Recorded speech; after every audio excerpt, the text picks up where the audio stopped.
What's up, everybody? It's your favorite show, Get a Bucket. I'm your host, Train, as usual. Hope you're all having a wonderful, wonderful day. As you can see, we got a couple people here. We got Sebastian and Ira. Fellas, I'll let y'all say something about yourselves. All right, I'll go first. So my name's Sebastian Sandifer. I met Trey back in at George Mason. We used to, be in Skyline, getting buckets everywhere like that. Right now, I live in Phoenix, Arizona. I just started actually as a high school basketball coach just about a month and some change ago. So getting back into hoops like I always wanted. So that's my story. That's where I'm at the moment. Bad, bad. Ira, how about yourself? All right, what's up, everybody? Howard, I'm the host of You Not Gonna Like This podcast. I've known Trey a year now from hooping at 24 Hour Fitness. I reside in the northern states. Um, Pretty much it. Trey. Not gonna like this hoops, everything else and related. Bad, bad. All right, fellas. So look, we're gonna get right into it. Y'all liking the finals so far? How y'all liking the finals so far? I It's, it, mean, go ahead, Ira. I mean, it's good. It's not everything I wanted. It's gonna kind of, the stars have underperformed. Go ahead and put that out there. Steph has, as we all expected. Steph came out there on a mission, scored over 30 Mm-hmm. more games on the playoff, and I feel like the Warriors should be up 3-1. I definitely feel game one, the Suns way to win because they had the fourth quarter. I don't think we'll ever see Al Horford go to the game ever. So Mm-hmm. um, there's that game. Celtics did dominate, but game one, I think the Warriors should have, and game four spoke for itself. And I think the Warriors still. Okay, okay. Sebastian, what about yourself? These finals, I'm actually loving it. So right now, the reason I love it is because Steph is it's a big legacy year for him, and this Okay. is chance. He's like Dave. He's trying to argue himself for best point guard ever. And if he finds a way to finesse his ring without KD, with KD being the only player getting swept, sadly he's on my team. I'm still heartbroken about that. You gotta bring But that it up. says a lot. So my man's is already in the top five. So just seeing him get this ring, close it out, I'd love to see him get into that top two, maybe number one spot for PGs ever. So I'm loving it. Big lot of Okay. legacy here. Okay, okay. So let me ask you both this then, right? Steph loses. You start viewing Jason Tatum and Jalen Brown. Do you say they're on track to be the best duo ever, or is that too much? I would say, I think through this, they're solidifying themselves like that. That next duo is going to be the number one duo in the league. Like, especially with Brown kind of ascending still, because Tatum hasn't had the best finals right now. Like, I mean, he had like some moments, but Jalen Brown, from what I've seen, he probably should win Finals MVP. So to have two players be able to take some turns like that, I mean, shoot, the future's limitless for them, for real, for real. I agree. Ira, what do you think? I agree as well. Definitely limitless. One duo, buying it, not buying it. We got duos that did last year. We didn't about Kawhi. Still, they're still forcing you.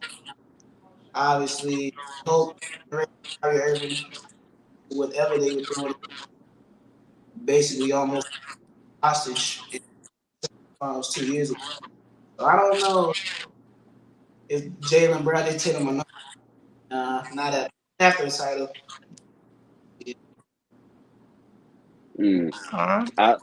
I, I like this finals. I think Jalen Brown and Jason Tatum have a wonderful future, and Mm-hmm. everybody who was saying you got to trade them now, or they're not winning. They were at the Eastern Conference Finals when they first got here, and then they haven't gotten back. Mm-hmm. Like, just note what you said though. Like they got to the Eastern Conference Finals as young pups. So I like Mm-hmm. this duo. I actually think I made a video about this from a talent perspective. They'll be better than Steph and Clay. Like I personally think that. But story wise, Stephen Clay is going to have the better story. I don't know.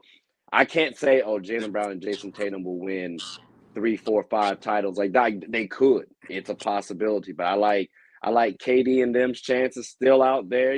Like there's a couple of other teams out there that are going to be in their way. Like Giannis isn't going anywhere for anytime soon. So I mean, I can't definitively say, yeah, they're going to get over that hump. But to put them talent wise ahead of Stephen Clay, I think I could say that. And I got to stick by it because the video is already out there. Now, what's y'all biggest surprise in the finals thus far? For me is I did not expect Draymond to play this terrible in my life. Like I was looking at a stat another day. He had through 3 games or 4 games. He had like 15 points and 15 fouls. His stat lines are so nasty, and like just to see it took him like 4 games just to figure it out is just confusing me. And then after he plays bad, he goes straight to the podcast. It talks about how bad he played. So that's my biggest takeaway of surprise in the finals is Draymond playing so bad and going on a podcast right after every time. All right, is that answer the same for you, or did you got something else? That's definitely the big Draymond, Kevin Durant stepped foot. So for him to go out there and play, like man, only a rec basketball player. I think basketball players play better than Draymond. Like 2 points. Come on, man. As Charles Barkley says all the time, me and him, he had 2 points to me, and I ain't even shoot. So it's like can't go out. I don't care how bad you can't shoot. Draymond gotta give me at least 10. At least 10. I need 10 points. I don't care free throws. I need 10. 2 points, 1 rebound, and 4 assists. Man, nasty. That's nasty work. I could go out there. I mean, I don't know. You just said you had an off day the other day, so I mean, hey, it's tough to score 10 points. It's tough to score 10. If I'm playing 40 minutes in an NBA game and I cannot put up 2 points, I shouldn't be playing basketball. Dang, couldn't even get to the. I agree. Like Draymond, I've stated this. Draymond averaged 15 points one year.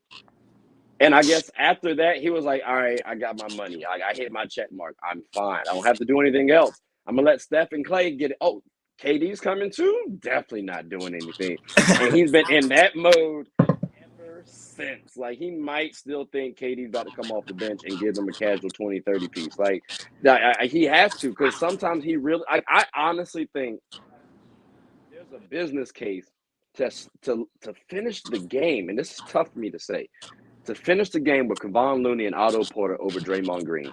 Because Otto Porter's going to give you the spacing. He gives you the versatility still, and he hustles. And then Kevon Looney is just as good of a rebounder. And, I mean, you really talking about playmaking. Steph kind of got that on, like, situated. It's not like Clay can't do something. Otto Porter can't do something. Andrew Wiggins can't do something. Like, Draymond's becoming expendable, and you're there because of the history you have with Steph and Clay. Don't get me wrong, great player. Like you need that person to do the gritty dirty work. Like how Ryan gets the rebounds at 24. Ira, love Ryan. Like he will always be on my team, bro. Like you need a dog like that. Like I'm not trying to get the name.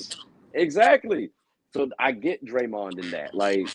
He needs to do a little bit more though. Like you said, 10 points, that's the bare minimum. Like you should be able to get 15 off a simple fake handoff to Steph, drive to the basket. Like that's 4 times right there where you can score or go to the free throw line. Like, come on, bro. You gotta at least look at the baskets more. So all right. So it sounds like those are y'all biggest surprises. I gotta say, Did y'all expect the Celtics really to be this close, be this dominant? Because I did not.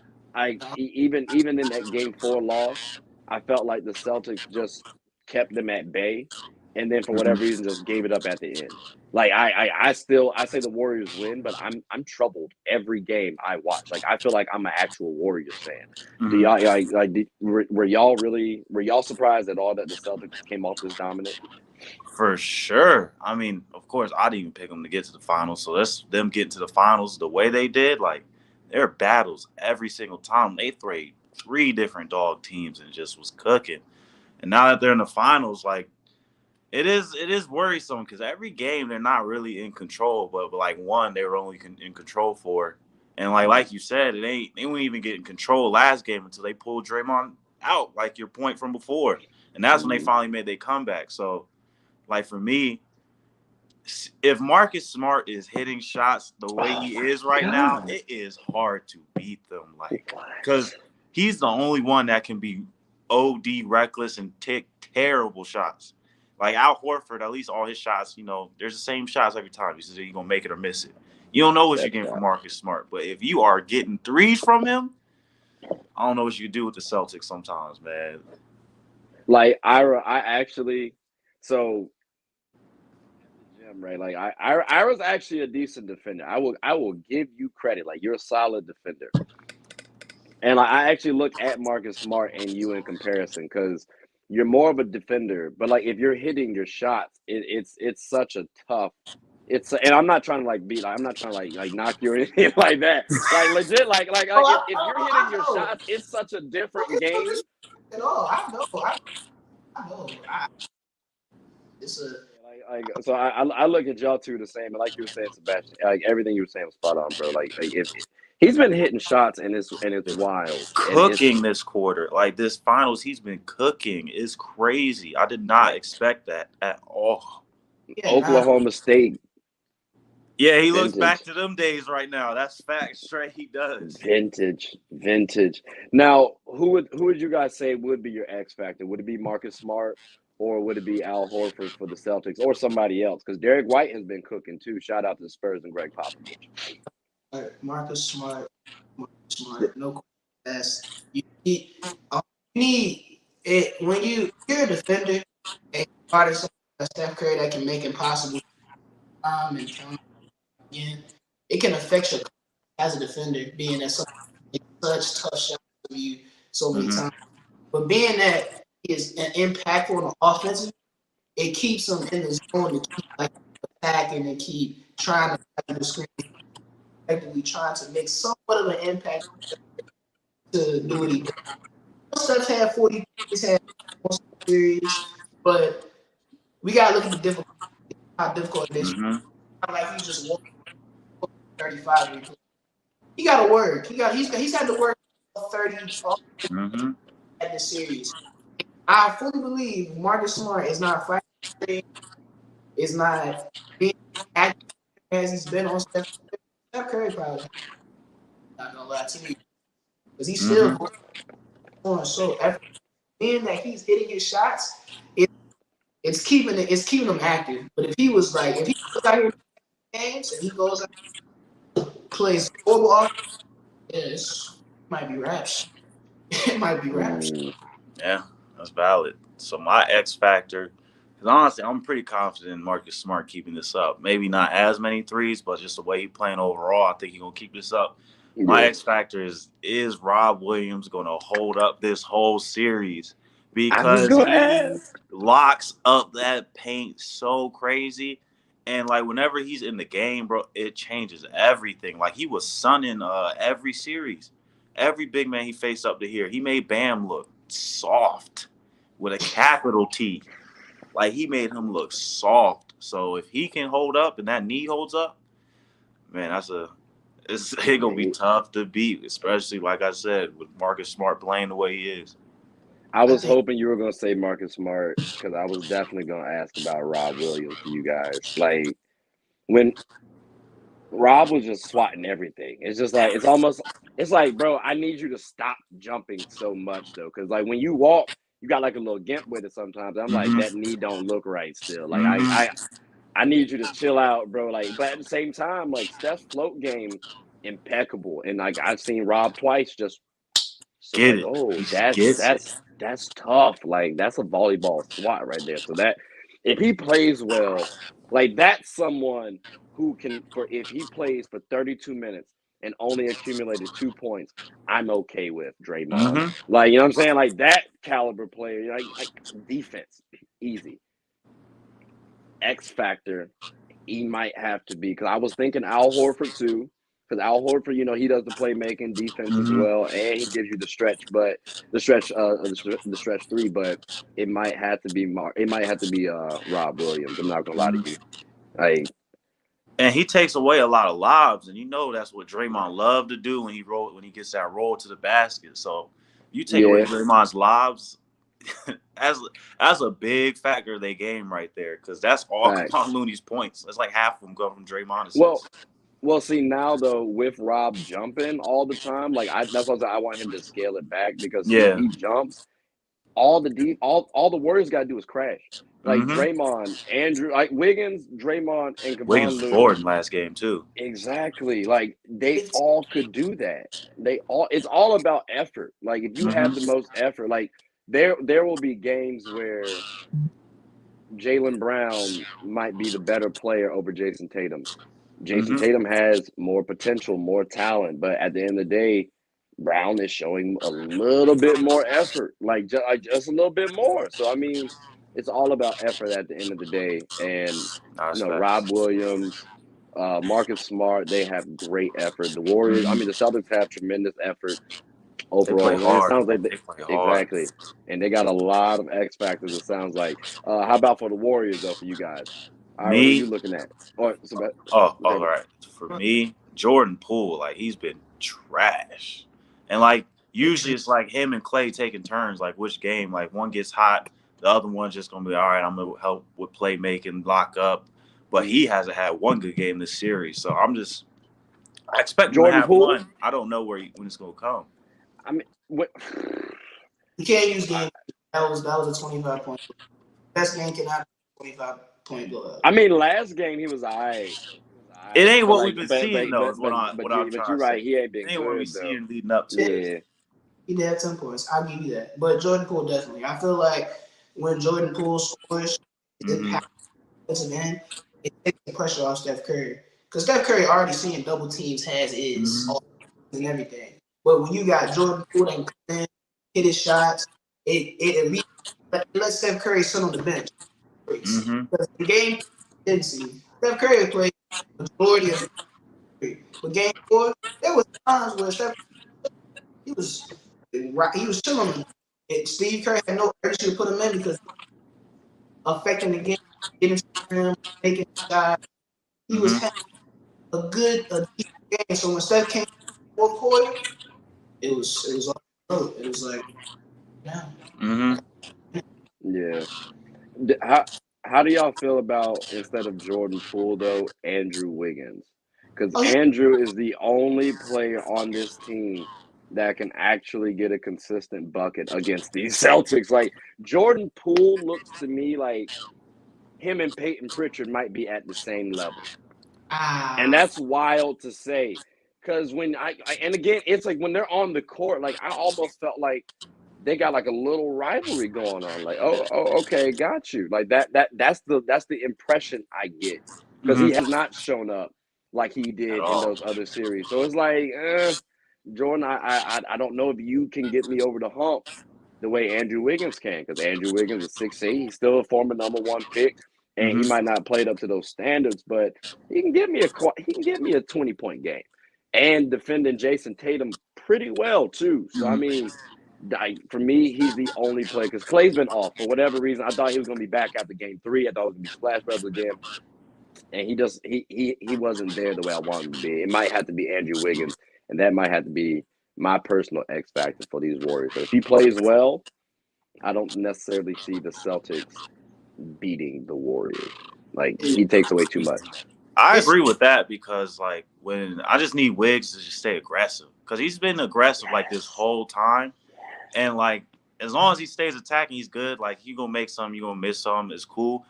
But no matter what, he playing defense. Like with Jordan Poole, bro, if you're not getting a bucket, I don't need you on the floor. People blow past you like you're a turnstile out there. So I agree with the Wiggs point on that. Yeah, it's Yeah, wild too because you would think Jordan Poole's a better defender. Mm-hmm. All right, what you gonna say? yeah. I feel like the reason Jordan Poole and not having a because both are great perimeter.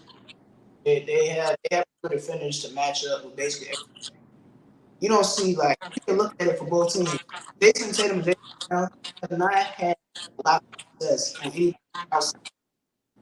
Most of them came inside 15-foot range in the paint or straight up of close fade. It's not been a lot of perimeter for both teams out there. But the reason Andrew Wiggins is more valuable is because Wiggins is like Sebastian. And like I understand why we're not blacker, but I'm still not going with Andrew. Yeah, I'm not going.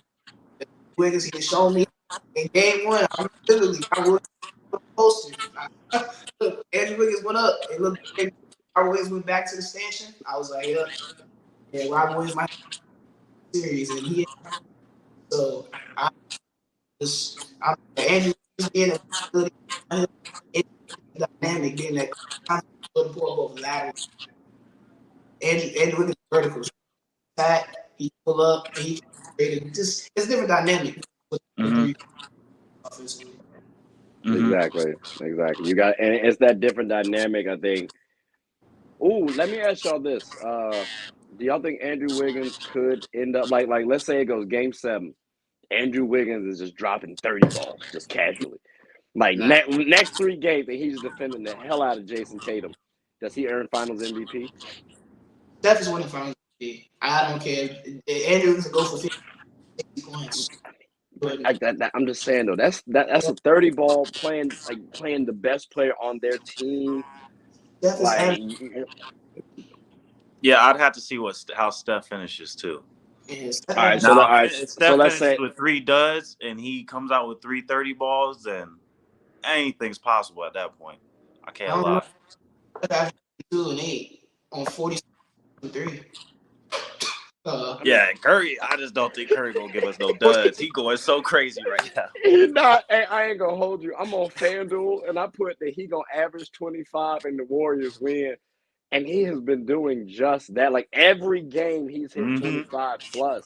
Hey, Curry, thank you. He's had like what, at least 30 every game, but like one, right?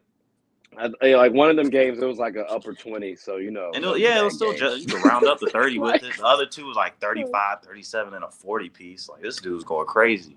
it's Yeah. disgusting. Is this better? Is his performance now better than LeBron James's finals when they went up against him that first go run? Repeat that question again. So in 2015, right, when they had when Kyrie and Caleb are injured and Braun is going up against the Warriors for the first time, is Braun's performance then better than Steph's performance now? Easily. There's no question about it. He averaged 35, 11, and 8. I've never seen Steph Curry get over 10 rebounds more than 10 times in my life.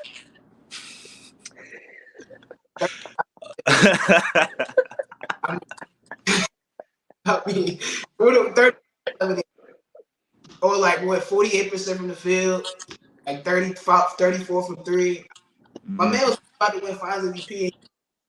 I don't think Steph is nah. I And wouldn't say it's better. It's in the realm though. It's in the realm. It's in the conversation because like I've been impressed because the one thing we have known this whole series, Steph gonna cook. That's the only given that we've had this whole series. Steph gonna cook. Everybody else, you don't know what to expect, and that's both sides too. The Yeah. only consistency, Steph go cook. I think it's fair to say, like Jaylen Brown's been consistent as a scorer. Like if you try to make him a playmaker, he's gonna turn the ball over. But consistent as a scorer, like I know JB's gonna give me 20. he I can't. don't know if Jason Tatum's gonna give me 20 every night because he's also trying to improve his playmaking. Like that he's trying to figure out that switch. Like, all right, do I need to pass now? Do I need to shoot? If he was just worried about scoring 20, 25 every night. I know that, but because Yeah, he's that's trying to fair enough. playmate, he gonna dip a little bit. But like JB and Steph are the only people who I know consistently. You guys are going to do that. Even with Andrew Wiggins, like I hit on FanDuel yesterday or 2 days ago because what did I put him as? I was like 10 plus points. And like I was contemplating between 10 and 15. Like I just uncertain. You never know what you're gonna get with Wiggins. I Never wish he was know. more aggressive.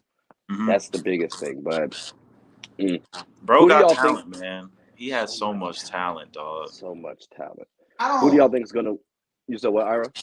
I'm not really feeling the Jalen Brown consistency thing because me personally, Jalen Brown will go for 30 quarter and have 5. So I don't. It looks like our superpowers in the quarter. Jalen Brown's nowhere to be found. I feel like Jalen Brown can't go left. We watched it last. Took that man right hand away. He looked. For years I practiced finishing with the left hand, and we had they cannot finish.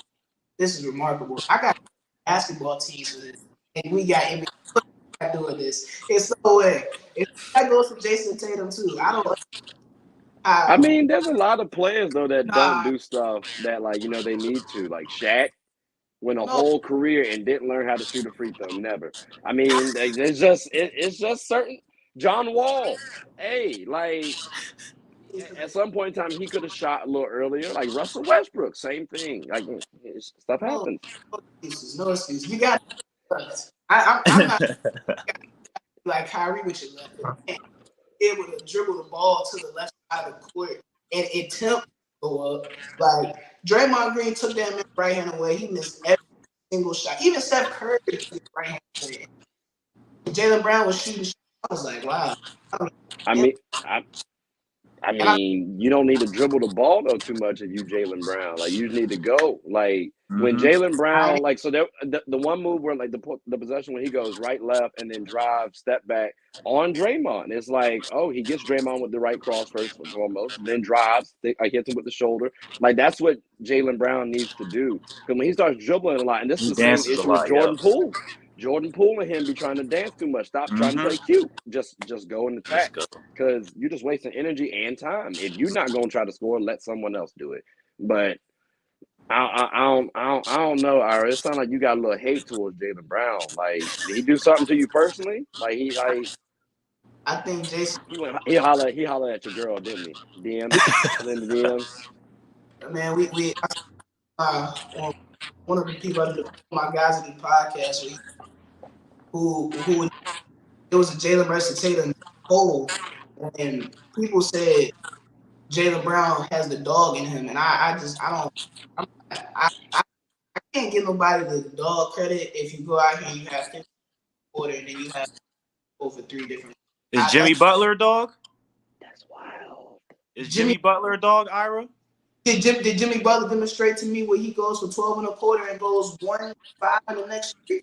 No, Jimmy Butler. I've seen him do it before. He's still a dog. Jimmy's had some bad scoring games. He's had some bad scoring games, bro. He had 41 game, and the next game he finished with almost 12.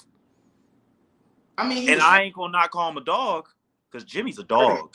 He was hurt. But after that game 4 in the same series, game 6, he came back with a 35 piece. And he cooks, man. But like you said, he has stints where he just goes cold. I mean, I'm not gonna give him no. He's passive there. He lets Tyler Herro run the show sometimes, and I can't say he wants Bam to do that. But this is consecutively. Game 1, 17 in the first quarter. What happened in the rest of the game? 7 points. Game 2. No, see, I agree with you there because this is the next evolution for Brown and Tatum. They need to learn to cook at the same time.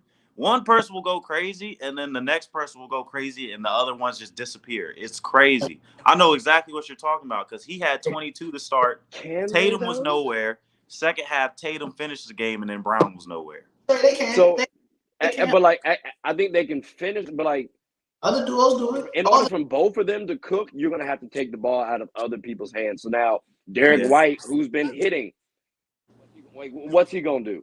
Al Horford, he's been hitting. What he gonna do? Marcus Smart, he's been hitting. You got a lot of pieces out there to use. So I don't know if it's best. If I'm the Warriors, I would rather Jalen Brown and Jason Tatum beat me than the Celtics, because the Celtics team have shown they can hit shots. Like Marcus Smart, he's hitting threes. It's a much different ball game. Al Horford, open threes, cashing out. Derek White hitting with Steph in his face. Like, what? Like, stop playing, bro. Like, I might need to have Jaylen Brown and Jason Tatum try to do something. Because you got to prove to me, bro. Like, hey, I know y'all here, but damn. If the game was on the line, we talking the series. It's 2 right now. If Game 5 is the game is on the line, I will be damned if I let Jason Tatum or Jaylen Brown play the game. I'm not letting that happen. Do you think Jaylen Brown and Jason Tatum can beat the entire Warriors team? With all the confidence in the world. The entire squad? He on a 3-pointer? That's when they're on that team, when them two are on though, them two like it's wild. Marcus Smart finals though, do y'all expect them to? Like I don't think they will because of that first year experience that they're having now. They've had success, but it's different in the finals.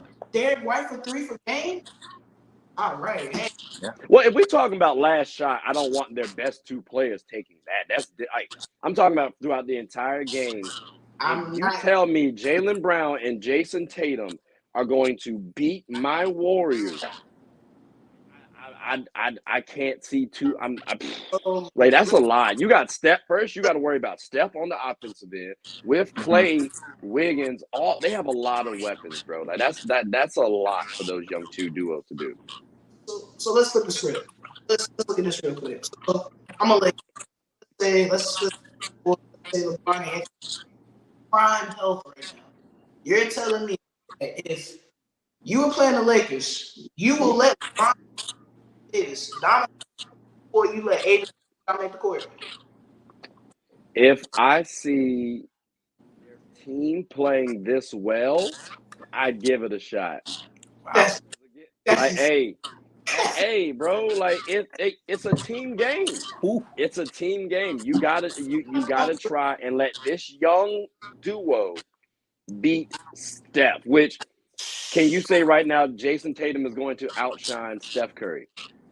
No. Oh yeah, no. Jaylen Brown can't do that either himself. So now you got to pair both of them up just to eclipse Steph Curry. So that means the delta between that, right? Like let's say Steph Curry's a 10 and then they're like 2-8 or whatever, and that whatever that delta would be, that is the Warriors. And like I can't say those 2 are going to beat that Warriors squad. Again, Wiggins has stepped up. Poole looks like he can give me a consistent 10 to 12. Clay is like maybe 12 to 15. I think Draymond realizing he got to show up a little bit more. Kevon Looney playing well. Otto Porter and Iggy still out there. If these 2 beat me, my bad. Like I'm sorry. I'm ignorant then. Like, cause I can't see that. Like they could. It's a possibility, but that probability for me is extremely low. Tatum had 50. I'm not letting Tatum. You said what? Tatum had 50 in the play. I'm not letting him beat me. I'm sorry. They both had 53 points, and it was a wonderful game. But game 4, the duo of the 28 point, 42 on which wait you said which game? You said which game? I believe it was like 42 points, something like that. Yeah. Game 3 was 53 points. Yeah. And game 4, last game just lost. They shot 17 for 42. I read the stat correctly. They be wrong. But in game 3, they had 53 and they shot I don't know the shot. I know it's way more game 4. If you let players be consistently good, you have no chance. Because like if I can lock up the best player, Marcus Smart might beat me. Like you see the miracle that had to happen. We have examples of this. In game 1, you see the miracle that had to win that game. The one Jaylen Brown, these stars out there. What Jaylen Brown was balling, Jason balling shots, but thank God Al Horford we had never seen in our lives. No, God, that was crazy. He did that. To me, that as a coach, would I be mad if Al Horford has 26 to beat me? No, I'm gonna be like, hey, that's that. We live with it. Al Horford's getting 20 a game, or Marcus Smart getting 20 a game to win games. I take my chances with that. Then Jason Tatum and Jaylen Brown. I will take my chances.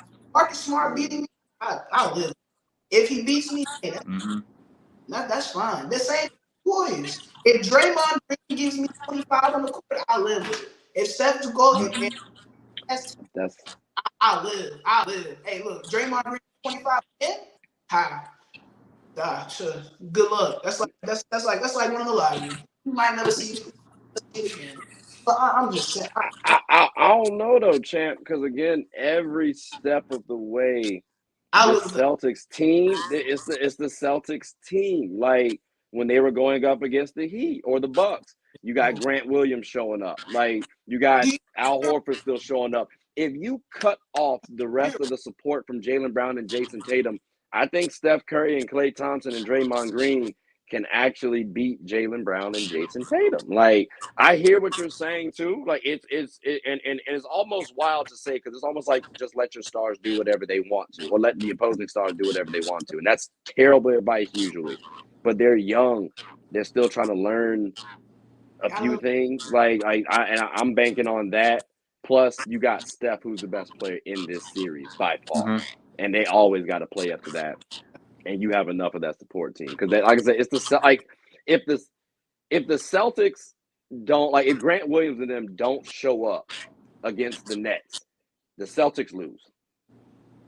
Like Jaylen Brown, Jason Tatum played phenomenal, but that Celtics team that helped out against KD and Kyrie and wore them down and also played well against the supporting team. It was the team that helped out against Giannis and them, not just JB and Jason Tatum. Like Jimmy and them, that was a whole squad that they had to go up against. Like they needed that Celtics team. I want to see if they can get it done without that support. Now I'm a little hesitant, but it sounds like y'all in full support of them boys though. So I basically agree with both of y'all. So now I picked the Warriors to win just because their key players are in their 6 finals and the other guys are in the first finals. That's what I just brought it down to. Yeah. Now, I want Jaylen Brown to make decisions. So I want the ball in his hands. I want him to come off screens, throw a double at him, see what he does. Yeah. So I would still want him. So that's still leaving the game in the role player's hands, sort of, because you're still leaving them open. But I still want Jaylen to make the decisions because when he makes decisions, we see he can cough it up quick, and it just throws off the rhythm of everything else. So I'm in the middle with both y'all points, honestly. I love. Again, here we go. Williams, man, shot 17 threes. That's never happening in that man's career ever. That last game was sick when Grant Williams did that, man. Mike Budenholzer was fired for what he did. And no reason he played 17 threes all game. No, I'm not. No, but they have that potential. Others beat you, but we gotta stop. Like I'm not letting them. Yeah, that's too far with the others beat you thing. Let him shoot that many threes. They're wild. Yeah. He's still in the NBA. Now, I understand he ain't shooter, but hey, he's still in the NBA. He's for a reason. He's playing in this game for a purpose. But it's hard for you to pick a. I want you to be able to find a duo history where the other is more responsible for the win of a playoff series, first, second, third round with a value than the 2 stars. There is no. Now, do you need the role players? Yes. Role players are what makes you. You need that. But I will stand by this. The playoffs are about star power. And that's the reason the Suns got by Luka in game 6. The playoffs star power. You need guys that's going to show up. In game 5, these last series right here, it's strictly about star power. Who this is the moments. These are the moments you see. He's like, this is a pivotal game. Like the stats show, teams that win game 5 are 83% win series. These are high. Marcus giving me 30 in these. Jason Tatum is though. Jaylen Brown can. No. You said Marcus Smart isn't going to give you 30 in those games because we could have also said, oh my God, Not happening. What? Draymond Green is never going to give me a 30 ball in the finals. Well, he gave me 32 in the game 7. Like, if you got those tough-minded players, they going to grit it out, and they going to finesse games. Like, those rugged games, those talented, real skilled players, hey, they tend to waver a little bit because you in them a little bit. The players like a Marcus Smart, like a Draymond Green, that's their element. So they might shine in those moments. And we gotta give respect to the role players because, like, people like a Robert Ory and I hate to call him a role player at this point in time, but a Ray Allen, like they hit those big moments. It wasn't Shaq and Kobe that hit it. Like it was Robert Ory. It wasn't LeBron James or D Wade. It was Ray Allen after the Chris Bosh tip back after LeBron James missed his shot. So I mean, you need those stars, but these role players, how good are these role players? Like. And some of them are pretty good. That's why I say it's like their team is actually a lot better than people give them credit for. Like the Celtics championship window is like huge right now, and the only worry they have to give is trying to replace Al Horford. Once he retires. Like that's it. I'm mad. 3-point shooters. To your point, that's kind of tough. We're comparing Marcus Smart, Robert Horry, and Rick. That's tough. That's 30% 3-point shooters. That's a rough. Honestly, but Draymond. Go ahead. By the way, just saying 6. Hold on, you kind of went in and out. You were saying what? I said Draymond Green 6. By the way, I don't think he did that in this. I'm just saying. He might not, but I mean, I didn't think he had it in him to do it to begin with. I mean, it's those caliber players. You said they definitely did. They definitely did. But Draymond still put up 32 points. Mm-hmm. I don't remember what Steph did. You know why they lost against LeBron? You know why they lost? Because Steph didn't show up. That's why. He won't sit in Draymond. What? Bro, he's sitting Steph. Bro, him and Klay Thompson shots. So I'm just Draymond Green beating me. Let's go. I mean, the real reason why they lost that game 7 was because the NBA gave Draymond a flagrant instead of a technical after the game. But that's another story for another day. After Braun pushed the man down, like it just blows. Like, you know what I mean? All right. So 2 things. One, first of all, to me, like role players win games, the star players win series. So we've seen some role players win some games this series. I 100% agree. But for them to finish this series, this is who's going to finish between those stars. On the Cleveland. No, that flagrant was crazy though. But I only respect Braun because after he gave them that 40 after Draymond out, and everybody was like, "Oh, he only did that because Draymond gone." He gave him another 40 piece. So that's the only reason I respect. Repeated the performance. Said, "Oh, Dre up 40 pieces." Sheesh. I guess. But that finals we can go on for days about. So I was about to, and I was like, nah, we may have to slide. Yeah. What y'all looking at in this draft? Who y'all looking at in this draft? Like, do y'all have a top 3 or a top 5? Is your top 3, if you do have a top 3, is it different than the Chet, Paolo, Jabari conversation? Like, is there anyone new? Like, what do y'all think about this draft this year?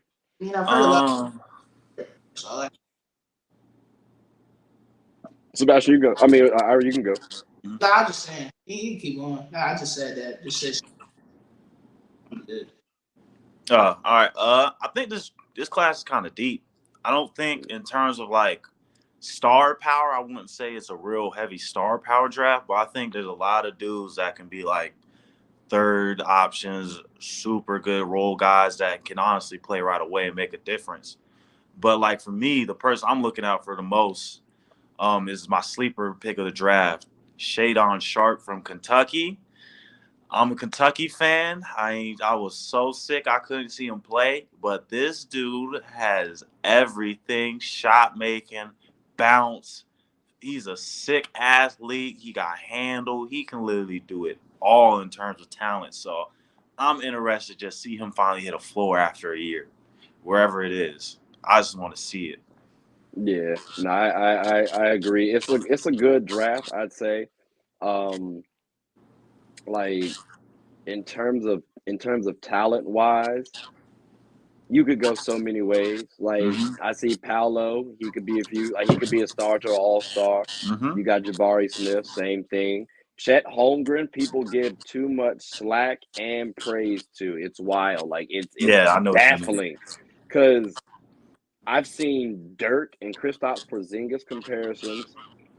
Maybe I can understand the KP comparison a little Mm-hmm. bit, like a little bit, because he's not the scorer that Dirk is by any means. Not even At Kristaps all. Porzingis is like that. Let's get that out the way. But the start from Dirk, I could see that because Dirk was averaging like 8, 9 points a game for his first year. I could see that from Chet. Like I'm not expecting a lot Mm-hmm. offensively right now. It's more so the versatility from him. But that's not your one option or your two, like maybe a two Exactly. option. So I like Exactly. I like Chet and the fact that he's landing on the team that he can develop. Now he doesn't have to be the center. He can be a power forward. People are saying, "Oh, well, he's got to battle Joel Embiid and Nikola Jokic." No, he don't. What team is he going to right now? Oh, like worst case, Rockets. Cool. You let me know when the Rockets are going to be in the finals. Don't worry, I'll wait. Like he has time. So I'm saying we're good. So I just let him work. Shaden Sharp though. I don't know, man. Mm-hmm. 19, 19. So all the praise he deserves for a guy that has a game he had 19 being for at center. He can handle he wants to. He's shown that he can a great shot blocker. The biggest concern is his body size, being that he's 1 and he's like 30, 215. He's very, very small. Who's And 215? 215? yeah, he like 215. 215 or something. He's very Chet? he will get booked. Are you saying Chet's 215? I thought he was less than that. I mean, he Oh. probably would be less than that. I'm not surprised. There's no way he was 200 coming out of high school. Nah, Yeah, nah. Man, we might have I was thinking one something. Yeah, 190. He's 190?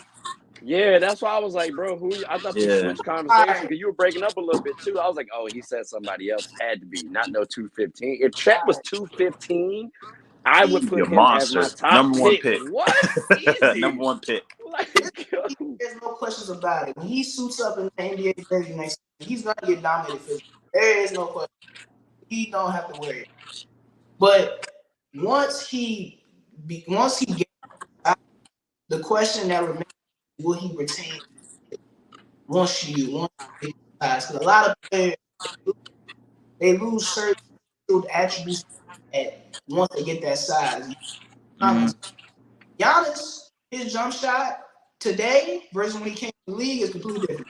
If you look at Giannis, The jumper before was better, low key. Exactly. Way better. But because Giannis put all that weight on his body, his dynamic of his jump shot completely changed. Now, are there ways Chet Holmgren can gain the weight and still keep his versatility as a player? Yes, it's definitely possible. But it has to be done in the right way. Like, you can't just go out and bench 350 and think every speed is be no different than a regular center at that point.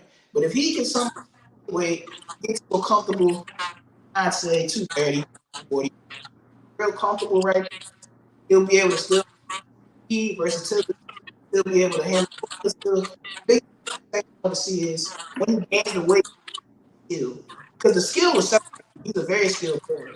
Mm-hmm. If he maintain that skill once he gets weight, we might have a better than Dirk, because Dirk can Chet can. So there's that. I mean, yeah, and you could say that same point for AD. He bulked up this season. This was his worst mid-range shooting season of his career. So yeah, we'll see. but it just takes time though, because so I'll say this: I don't necessarily think Chet's going to get dominated physically.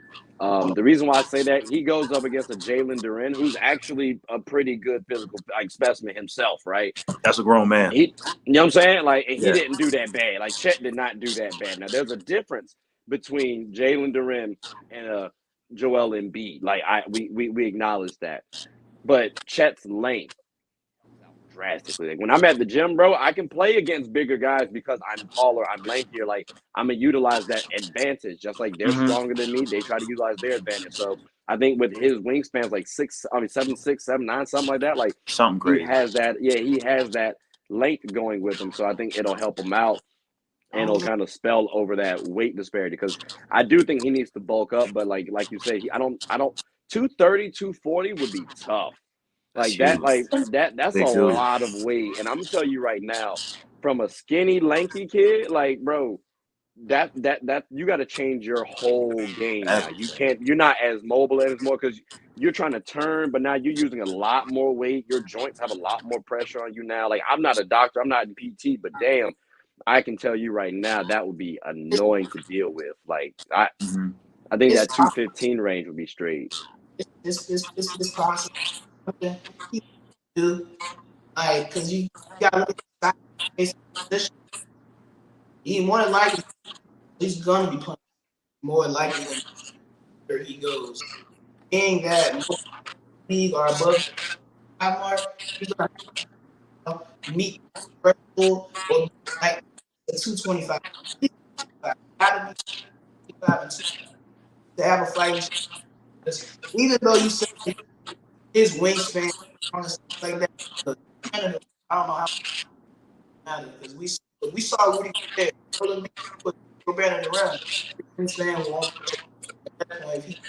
If he looking up at the bottom of the back, he trying to block a shot. I don't think he's gonna do much any. And I think my thing with Chet is, for me personally, like I think there couldn't have been a better time for him to come out in the draft. Like there aren't that many Joel Embiid's, Jokic's that are just going to beat him up down there. Most of the bigs we have now are just rim runners. They run rim to rim. It's Clint Capella's, the Mitchell Robinsons, stuff like that. DeAndre Ayton, Jaren Jackson Nah, Jr., Evan exactly. So I Mobley. mean, Yep. he can move his puppies. So if they come off a screen, I'm confident him doing that day one. Of course, he'll get sauced up. You're a rookie. It happens, but that just comes with time. But he can defend a pick and roll. He can jump up, tip a lob. He can guard a Clint Capella because all you got to do is prevent a dump down.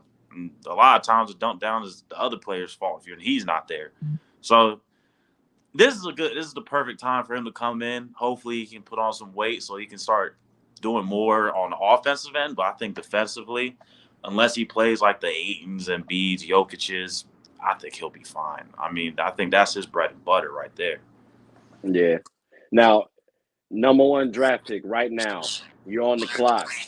Ira basketball team selecting. What team am I? No. I was saying like you got your own team. It's the Ira. You not gonna lie team. That you know what I'm saying. Like who y'all gonna select? Number one in this year's draft. Dang. I don't know how to answer that question because I would prefer.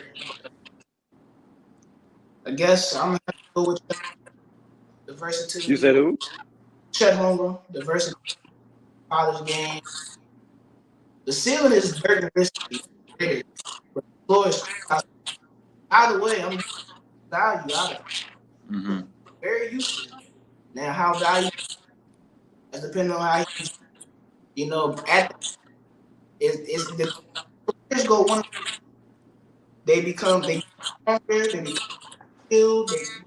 They keep what they got them there for, or the Yao Ming, Porzingis approach. Just injuries, APs, you name it. They just broken up all that many games over the course of the year. Really 2 passes to go. So hopefully very young.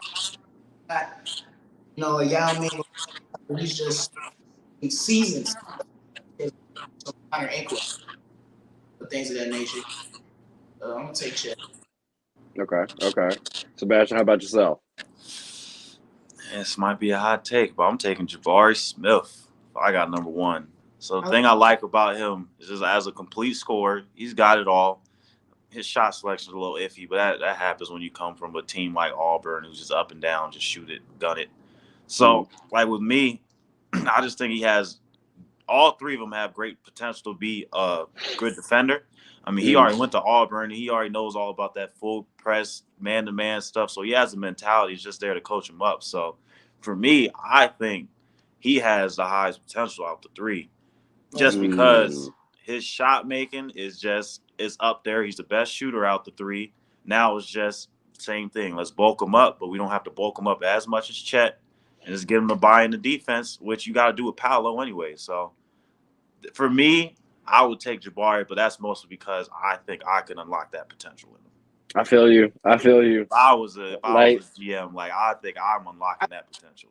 In reality, Paolo's the safest pick, though. I will say that Paolo is the safest pick by far. Yeah. I think I actually think Jabari Smith will be number 1. I think that's what the Magic. I don't think he has like. If I'm Orlando, I don't need Chet. Wendell Carter. I don't need Wendell Carter. I already got a 7 Wendell Carter. That face the floor has it. Now, obviously, skill set and versatility is. I don't really need that. I got 4 hands. I got Franz Wagner. I got Wendell Carter. Jalen Suggs. They got Jalen Suggs too. Exactly. Yeah. But see, the Magic have a good team talent. They have a good roster, man. They got a good young roster. It's just been injuries. Like, because we haven't seen Jonathan Isaac in 2 years. And last time we saw him, he was a leading candidate in Defensive Player of the Year. Same thing with Mo Bamba. He got hurt, and we ain't see him against us too. Hey, Mo getting paid like $10 million. He cool. I was Magic, so the Magic. Mo Bamba's not. They wanted. I don't think he wants to them at all. You know, he's just getting bullied down there. Bullied, like he can't guard his position. He blocks shots, but he can't guard. He can't guard your position. Ain't but so much future for you in the head. So that's why I think you throw him in the forward with a whole big self and window. You got 5 perimeter. All can create in different ways. Bottom of that. And Orlando, I feel like Orlando is like a player that can just come in, get a bucket, and do their thing. Now they don't franchise cornerstone. That's what a lot of teams do. They franchise cornerstone party roster like that. With Houston or like Houston now, Houston gonna try. They're gonna like they'll check a pile of for some odd Wood and Jalen Green and they got John trying to be pretty. And so again, why would you need a franchise player at that point? I feel like Chet Holmgren and Banchero, those guys are okay. You said Paolo's a what? Huh? Chet Holmgren and Paolo's or what? I'm going like 4 respectively. 2 and 4 respectively. Those teams need like Shy has no help in open. I don't know what on Sacramento. I'm liking. Do y'all like the playmaking ability of a Jabari and Chet? Because I think that kind of separates Paolo personally. And I'm not trying to be biased, obviously Duke fan, but like Paolo's ability to defend. Like when I saw him play in March Madness, it was a different Paolo. It was like, all right, you turn it on, switch. And that sometimes I like to see, but I don't like to see because it's like, all right, I know you had a lot to do on Duke's team, but like at the same time you didn't. Like you just had to score and play your game and then go defend. So the fact that we were questioning it and then we see you can do it is like that leads to like a lack of effort potentially. But at the same time, you watch him play, he's giving a lot of effort. So I mean I might take Paolo number 1 because, like you say, he is the safest pick. He's NBA ready right now. He's NBA ready right now. And when I look at Chet, I thought of Chet because Chet also played with Jalen Suggs, but I don't know if Jalen Suggs, like if Jalen Suggs was my guy, then I'd draft Chet. I would draft Chet, but I don't think Jalen Suggs is my guy. So it's like, he's not even the best rookie on his team. Franz was exactly. You said what? Playing. They didn't play him. Barely got minutes last year. Like he wasn't Who? playing. Jalen Suggs was not playing at all. Hey man, I you got could to beat out Cole I could Anthony. have sworn my man was starting though. Hold on. Nah, he got some tip. Yeah, He got like, some good tip. It wasn't, but like It's just he had to split. He split a lot of time with Cole because Cole to me was more consistent. But that's just with him having. was he though? Because He has seasoning. I feel I like mean, That's all it is. but That's they only both different. shot under 40% from both field, like from the field and the three. Like it's Oh, like that. they both did not do anything special. I'm just saying Cole was just a little bit more consistent because he's just been a pro for one more year than him. That's fair. That's fair. That's fair. Cole need to be a 6 man though. I'm sorry. Yeah, it's valid. Devontae Graham, just the light skinned version. Cole averaged 15, so that's one reason he got a lot of playing time. I feel like the Magic, they haven't been using him properly. Like Jalen Suggs is a combo. I think that's also Yeah. true. They didn't use him right too. And Jalen Suggs is what 6'4", 6'5". Yeah, he's a big guard. Big guard. You can put him at the 2 guard. That's I'm at the 2 guard because he's a scorer, naturally gifted scorer. You put him in the Gonzaga, he's gonna go get you a bucket. Tell me go. I need to play defense and score. He did it in Gonzaga. He obviously National Player of the Year contest and his offensive ability 2 years ago. So there's no doubt in my mind if he's 2 guard spot for the Magic, what we saw this year not be what we saw this year next year. I obviously feel that's in the air always. Young players, he's there, which all types of variety. But I feel like you put him in the 2 guard, he can play a lot.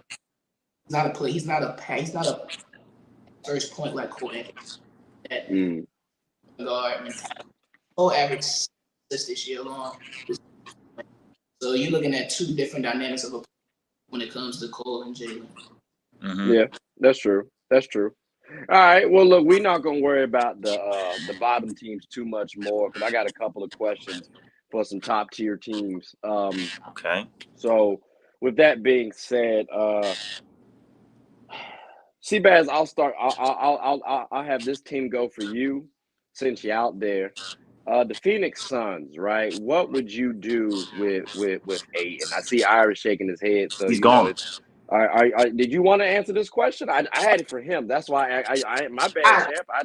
You must be a Phoenix fan. Damn, you seem depressed. Like, no, because I'm a Laker fan. I've heard enough about. Oh, why you care for it? I'm ready. They beat us. I got my Warriors together. So. All right, so let's see, Bass. What you think? Should they get rid of Ayton? Should they try to keep him? Like, for me, if you are a professional basketball player, if I, as a coach, get caught saying to you on a national broadcast saying you quit on us, you are gone. You wonder why you didn't get that max. Like, just play the same way you did last year. Take them to the Western Conference Finals. You're going to get your bread. But he pouted all season, quit on them in the playoffs. So I'm shipping them off. No ifs, ands, or buts about it. Shoot, send them to Indiana. Go get Miles Turner. Finally, he's cheaper. He'll do the same exact thing. Plus, he can actually shoot. So, like, I'd get Ayton out of there because those are the type of dudes that ruin locker rooms. And the moment they don't have their window might be already closed, but if there's ever a chance that it's still open, you gotta get that toxicity out of there. That's how I look at it. Ira, do you agree or disagree? Oh, I 100% agree. I mean, okay, cool. Hey, by Ayton, see ya. Gotcha. Noted. No, because and I got a lot for Phoenix Suns. Last year we all because they went to the finals and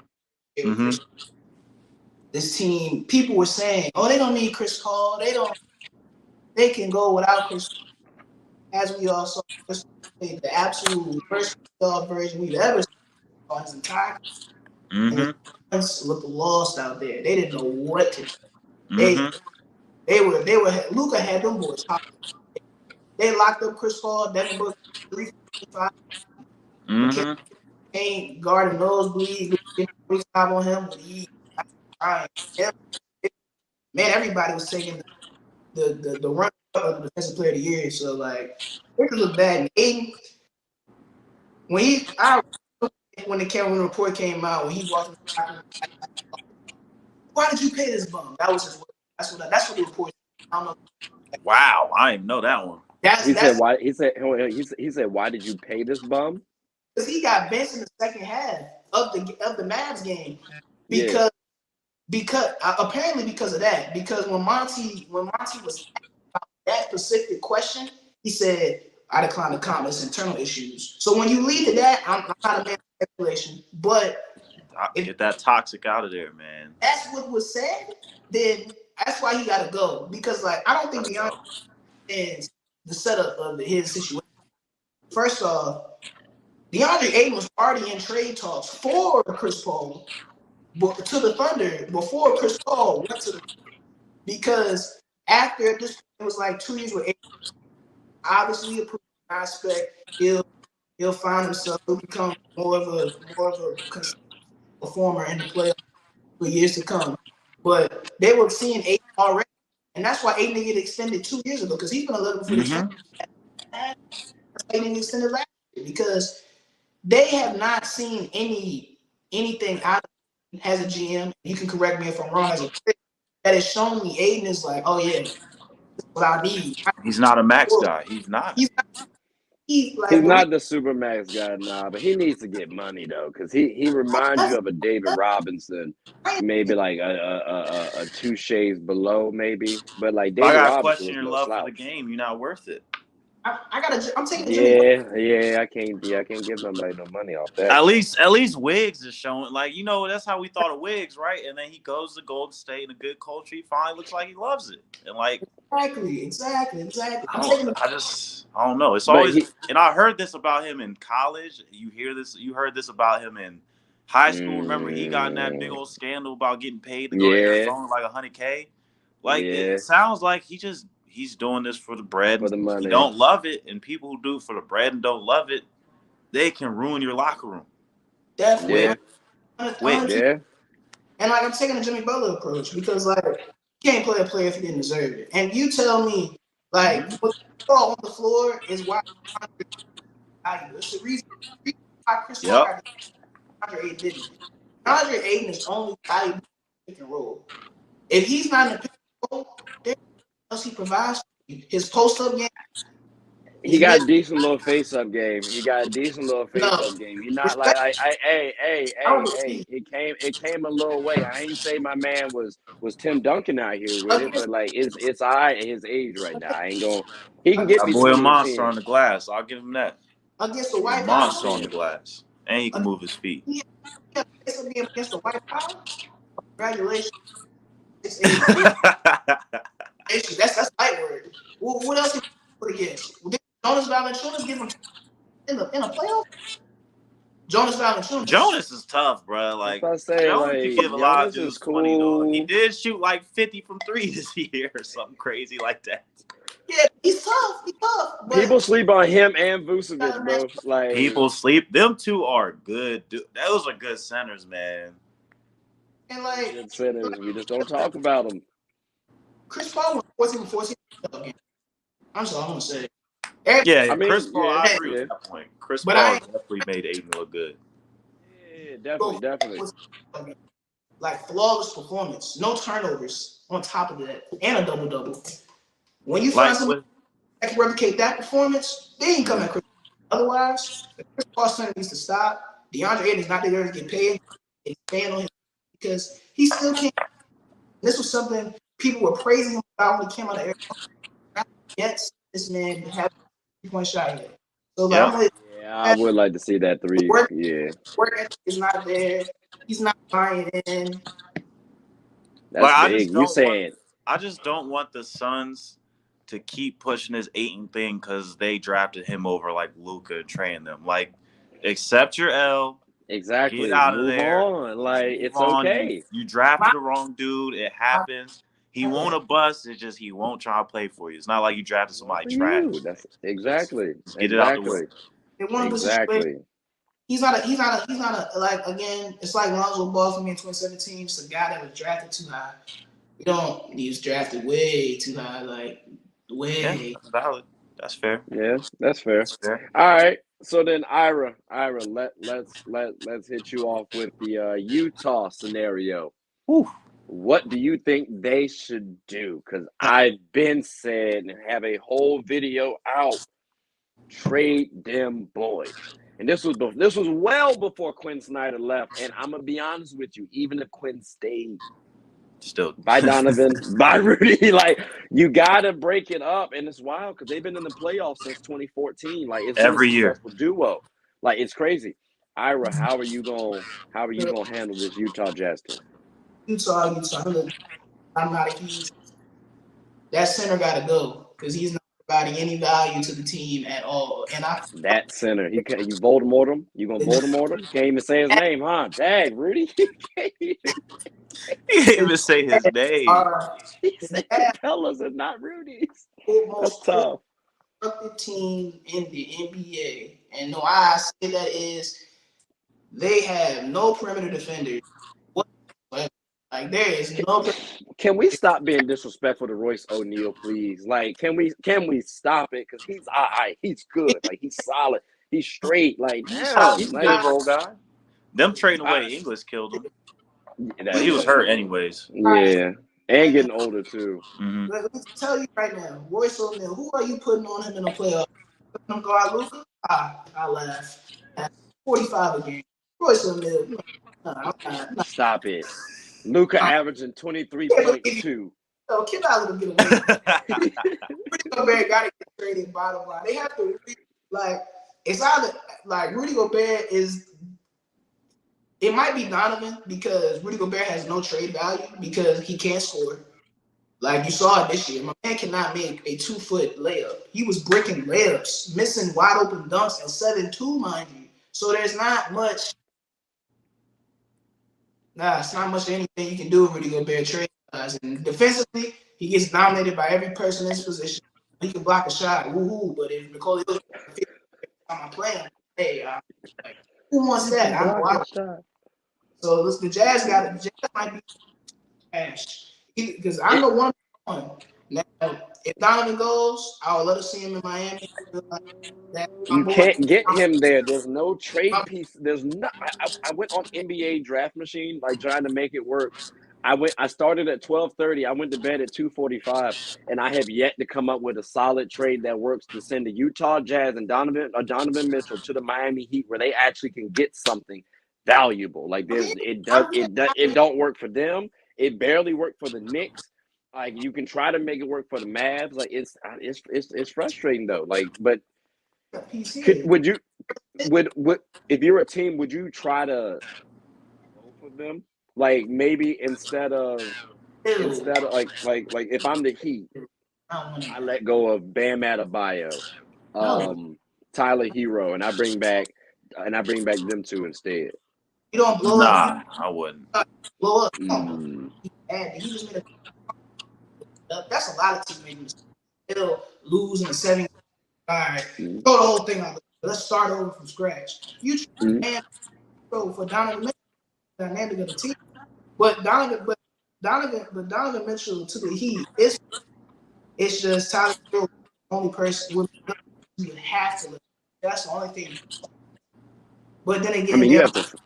So would you need Tyler Hero? Really? Jordan Clarkson here too. I feel like you trade Rudy Gobert, you get Donovan player that can actually be to the floor without being inside the restriction. You know, he can shoot a minute, and he can do something offensively because Donovan all the offensive load with no like Bojan Bogdanovic, Mike Conley too old, Royce O'Neal, so we gonna let that. Eric Davis is 30. Who is Utah on that floor on a consecutive basis? There is no one. They need to blow that up, put some defenders around him, put another moving bucket hitter at the front court rim, and go out. Now, if Miles goes to Utah, too, because Miles he can shoot, he can block. box. He can roll. He's a good glue center that can make things work. But you also got to finish on the perimeter well because Donovan, he don't believe in. You need to get him to believe in defense. Have a fighting chance. I just feel like you need to let him go because he don't need to be a one option. I don't think he can be a one option on a championship team. But people seem to think that he can be because of the playoff experience or the playoff performance he had in the bubble. And good performance, but He lost. I can't really bank on it. And I hate to throw in the 3-1 lead he blew. They just sell games all the time. They just sell games all the time. Fish got to swim, birds got to fly. Utah Jazz got to lose early in the playoffs. Like, I don't know why. It just is. It's a constant now. Because like Kobe said about the hard years ago, the Jazz are easy player. Like if Donovan Mitchell goes out there and 13, you win the game automatically because there's nobody on that floor that can do anything. Unless Jordan Clarkson comes in the bench. I mean, don't sleep on my man JC though. My Lakers drafted him. We got good eye for talent sometimes. It's another person we let go though. I'm not relying on a bench player on the floor every night. Too much that. Honestly, possible. If I'm Utah, I'm calling Atlanta, see if they want Donovan Mitchell to pair with Trae Young, and then I'm calling the Warriors because at the end of the day, they've been looking for a center for like the whole entire time they've been with Stephen Clay for Rudy Gobert, man. But you can't give up. You cannot get Rudy Gobert, who is like a $30 million contract. That won't work on that Warriors squad. That's gonna mess up their future. Like right now, their title window extended. Just because, their players are actually solid. And Jonathan Kuminga, I'm expecting could be an actual keep Kuminga, but you can get rid of Moody and Wiseman. Trade both. Get rid of them. I don't know if that matches up contract wise though. Contract wise, the numbers you got to figure it out. But they got some young assets to get. They can trade away. But the Donovan Mitchell to the ATL, I really want to see. Who do you give up if you're the Hawks for that says, okay, I'm the Jazz, I'm comfortable taking this from you guys? Because I don't know too many players on their team. Like John Collins isn't that good personally. Like he cool, but if you giving up like an all-star, all NBA caliber, it'd be players and picks. But they're gonna go to the playoffs though. Like your picks are gonna be high.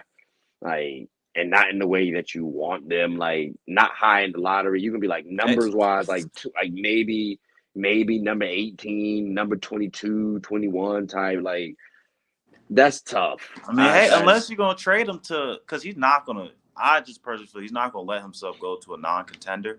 So I think it's gonna be tough to get like great picks. Now, if you want great picks, then pick up the phone, call up OKC, and just talk to them. They got picks for days to figure it out. So, but for them, I agree, Trey. Just blow them up because like if every time you lose a series, it's like blown 20-point leads and series leads. Like at that point, something's going on in that locker room, and it doesn't even look like Rudy and Donovan like each other anymore. So. Ever since Rudy gave him COVID, it's been kind of straight up. Ever since Rudy ended the league, he done ruined his relationship with Donovan. Draymond Green don't like that, man. He might not, honestly. He might not. I wonder how many people Draymond don't like. Draymond Green does not like Rudy Gobert. And my word, he said, this man. Yeah. All right, now, Sebastian, real quick, what you thinking about the 76ers? What's your expectations for them next season? Because, again, Joel Embiid, MVP caliber. I say he could have won it. I had him as my vote, although I will say Jokic did deserve it. But do you expect them to do that? Do you expect him to play that well? Do you expect Harden to return? Can they get Toby off the books and start to make a legit move? Like, what do you expect for the 76ers? For them, I think they need to figure out what's going on with Harden. So, like, bro hasn't been the same since the hammy. So I don't know if it's He's not still hasn't 100% recovered from that. I don't know if it's just he's just reaching that point of his stage in his career. Whatever it is, at the end of the day, he's still 20-10 guy. So just give him the ball, get as many shooters and wing defenders as you can, and then make another run for it and try to get Tobias off the books because that's too much money. Like for them, I think what really messed them up was getting rid of Seth Curry, letting us get Seth Curry from him because that was their one.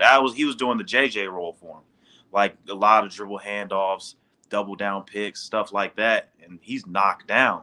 So Exactly. they got to find a way to replace him, find a way to keep Matisse Thybulle, however you say his name, and just load up on some shooters. I like Maxey too, so. They got 3 good. I think they got their trio. Now it's just fill out the rest of the roster and find a way to get some money off the books so they can fill up the rest of the roster, that's Tobias. He got to go. Yeah, but I think in order to get Tobias, you're going to have to lose Thybulle or Maxey. Yeah. And so that's going to be interesting to see how that plays out. Real quick, because, Nets fan, who do you think won the trade between you guys and the 76ers? So for that last season they did. Now for this next season, we just gonna have to see. At the end of the day, we have no idea what's going on with Ben Simmons. So like in my eyes, off the last version I seen of him, that trio could be dangerous. But dynasty. In the playoffs, I didn't like the fact that he was like, all right, I'm gonna play, and then he says, no, I'm not gonna play. I'm gonna play again. Then he quit again, and then it said, nah, it wasn't because I had a chance. It was actually I had to get back surgery. So if you're not being 100% with my front office, it's hard for me I don't understand what to expect. So that's fair. Right now we're looking like the losers because at the end of the day we could lose this. This could be the whole end of the era, and all we're gonna have is Ben Simmons. It could go that way too. So you never know. Yeah, it's disheartening. I had the Nets winning it all actually. Yep. I had y'all going up against the Suns, and we're here now. So we're the only team in the playoffs to get swept. Hey! At least you got an achievement, I guess. Silver lining. So, Ira, how do you feel about it? Is that do you agree with anything, or do you disagree with anything that was said? I mean, I agree. I mean, like Tobias, he's making 30 points per game. He's the NBA right now. James Harden got getting shape. I mean, I stand by James Harden. Top nothing. He's at in his entire NBA. He's not one playoff game, moment. Nothing in the playoffs. In the playoffs, tired the bench while they were getting down by the Miami Heat. Notice James Harden has something for himself. Does he want to ring or not? He's finally in the place he wants to be for the last years now. Get in shape, get his life together, go attempt to get to a finals 12, my brother. Need to tighten up. You 33? Something like that, 30, yeah. Something up there, yeah. The superpowers running out, bro. You gotta get 2, maybe, and then you gonna be right there looking for a ring. So look, you better up out there. Facts. Now, speaking with somebody though who had a little weight issue, and I think Ira, you and I can relate to this one a little bit because we had dealings with them. The Pelicans, we've worked with them before, Lakers-wise. We gave them a whole bunch of picks and players. Still frustrated about it, but what are you expecting from the Pelicans? Because if you put up their starting 5, like healthy starting 5, and compare it to the Warriors might be taking an L. Like how do you feel about them going for next season? I think they're in the perfect position, honestly, because if Zion can't play, we still got a playoff team. We still deep team. If he can play, we just got a freaking monster on our squad. And if he can't play, I mean, you can shop him. You can still shop him. Someone's going to bite on Zion. At the end of the day, when he's on the court, it's 25 and 8. And he doesn't do anything but run rim to rim, basically. Yeah. And it's just dirty work. So Okay. if I'm them, I am loving where I'm at because either way, I'll probably be in the playoffs. And then if Zion doesn't work out, I can find a way to get a player that will work out for us. So Okay. can't be mad at where they're at. Okay. I say it's only up from here. Mm-hmm. Only up.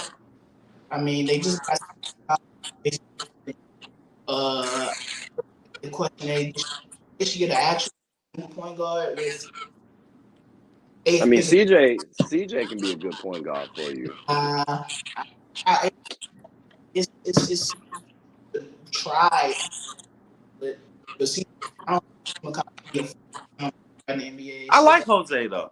I do like him. Jose, you got CJ, you got Bi. That's a lot of playmaking right there. And don't sleep on Zion. Zion can play make, yeah. So you got enough playmakers out there, and that gives CJ the ability to score the ball, which is his best attribute. You just got to answer the question. Jose Alvarado, you starting lineup for the future. On the path, everything probably come off. But starting point guard. I don't think he needs to be, but there's also enough guards in the NBA for me where I can almost just go. It's almost like there's so many guards that I can just pick one from a team. It's like a wide receiver in the NFL. Like they're a dime a dozen. You can find one. You really can. Yeah, which is true. But again, I said I don't know. I think people that if I'm doing for the championship, I'm not thinking about trying to playoffs next year. Every year, I'm thinking, all right, next year, I'm thinking in the offseason. Jose Alvarado, while he fights, while he's a great shot, they starting for a championship. That could come off the bench and run the bench. He's good at playmaking. He can shoot. He did well on Chris Paul. Credit is well deserved. So, but again, I mean, it's Jose Alvarado. We're not talking some tier player. He's good as he's gonna get right there. That's he saw as good as Okay. All right. Well, look, ladies and gentlemen, we got one more segment. It's just gonna be a quick. Who'd you rather? And all it is who would you guys rather have? What scenario would you guys rather have? It's just gonna be a quick one. So if I'm gonna state them, y'all list your answers off. So, with that being said, Jaylen Brown and Jason Tatum, or Giannis and Chris Middleton, who would y'all rather have? One's a champion. Like just for this season, if you want to be more specific. One's a champion. It's pretty easy. I'm gonna just go Giannis because he's Giannis. Okay. Whoever I put at that second spot, they'll figure it out because that man is a monster. So I'm gonna go Giannis. Okay. So y'all got Giannis and Middleton over JB and JT. Okay, cool. Who do y'all have? Luka or Ja? Who or Ja? Luka or Ja? Luka, no question. That's tough, ain't it? It's tough, ain't it? Because here's the thing you got to think about. They lost the same team. Ja beat the Warriors. Luka did not. But Luka don't have as much help as Ja, though. So it's it's tough. That's tough. All right, I know my answer. I'm going to let Ira go first. Who you got, Ira? Luka, without question. Every day of the week, Saturday twice. I mean, that's pretty easy. School closed. Luka averages 30. I mean, Ja up there 9 points too, but I mean, and playmaking. But I mean, I can't be mad at the answer of Luka. What we need to all realize is Ja's did this. This is the first time we've seen Ja ever come out here, the best player on his team, arguably one of the top tier point guards. Now it's just it again next year. That's what we want to see. 7-point game this year and the next. We got to see can he do it. That's what I need to see. You like consistency. That's what's gonna be his answers for most. I can see that. All right, Shabazz, what you got? Give me my boy Ja. I want Ja. And the only reason I say is because I like with him, I think he's more willing to give up the ball at this moment. Luka looks real hardnish in Houston, and I'm just not a fan of that basketball because, like, then it's easy to stop because you're just isoing at the top of the key. 4 people have all eyes on you. So if Luka learns how to play off the ball better, then I think I'll take Luka. But right now, I just like Ja, the swag he brings to that team. He brings them some grittiness. Like, he brings a lot of intangibles to make that team what it was and for them to click. And then they both going to get buckets. They both going to put up big stats. So I'm going to just go with Ja because I think he just makes that team mentally strong. It's just strong. And that's kind of what – and they just fight all year. And even when he won't in the game, you can see them still going at him, getting fired up off that. So I'm gonna just go Ja. I like his leadership style. That's good. Yeah, that's fair. That's fair. He is a better leader. I will give you that. Luka might be the better talent, but yeah, For no, sure. Ja's definitely the better leader though. Now, KD and Kyrie, or Braun and AD. Again. Ira, who you going with? You going biased or you going Sebastian's team? Sebastian, you gonna be biased or y'all doing? That's tough, bro. You know what I'm saying? That's tough. Can I say right now? I would easily pick Kyrie and KD, easy, hands down. Like not even. Can we trade? Can we make that trade right now for both of them? Like just swap. That would be crazy. First off, trade Russell for Kyrie right now. Let's get back. No. I like Kyrie. I really do. As a Lakers fan, it's funny you to say that. With such effortlessness, and that's not the word, but you said it effortlessly. I don't. That's the point as a Lakers fan. I mean, again, back to what has Bron done for me? I got a bubble chip. That's cool, but after that, it's been all ass. Like no playoffs, bubble chip, first round exit, missed the entire play-in. But okay. We gotta stop doing that. They were dominating in the bubble at the same time right now. So the bubble was never a fluke. And the Lakers are gonna probably win the championship regardless because we did beat the Bucks and the Clippers before the bubble even happened. We were looking like the best before the bubble and dominate like we did during the entire season. Should not be a shot at all. I mean, like literally close. KD and Kyrie can't get past the second round. I'm sorry, but didn't KD almost beat Giannis in the defending champs last season by himself with an injured heart? Come on, bro, don't do this. Don't do that. They can't get past the second round. They're champions. How can they not get past the second round? As a matter of fact, if it weren't for Kyrie, Bron wouldn't have got that chip for Cleveland. Wow. All right. We ain't got to do that right now. Who hit the shot? All that. Who hit the shot and also averaged about 30, 40 his damn self at all of 6'2", 6'3". Okay. I mean, he hooped. Yeah, I mean, at the end of the day, no, there's not one NBA player in the history of the NBA that has ever won a finals by himself. You only win the championship based off the performance of your second best player. So, look, Michael Jordan can't even make the playoffs. He couldn't even win a series without Scottie Pippen. Hey, you know what I'm saying? Your second best player is the one that truly takes you home because you can't do it by yourself. It's a team game. So, yes, Kyrie made the shot. That's what they brought him to do. LeBron, he ain't guard nobody. But he ain't bring him to guard nobody. They got him there. Just get your buckets. Actually, he did guard Curry for a little bit and got a little physical with him. Because that was a team. Yeah, I'm going to say. He wasn't the primary defender, though. Stuff, but like, yeah, they want the primary defender. He was there for, just get some buckets. You control tempo, love, make your threes board, get going. But to answer your question, I'm going to say KD and Kyrie, and I'm going to only say this because Kyrie and AD, we both know they're going to miss some games over the season.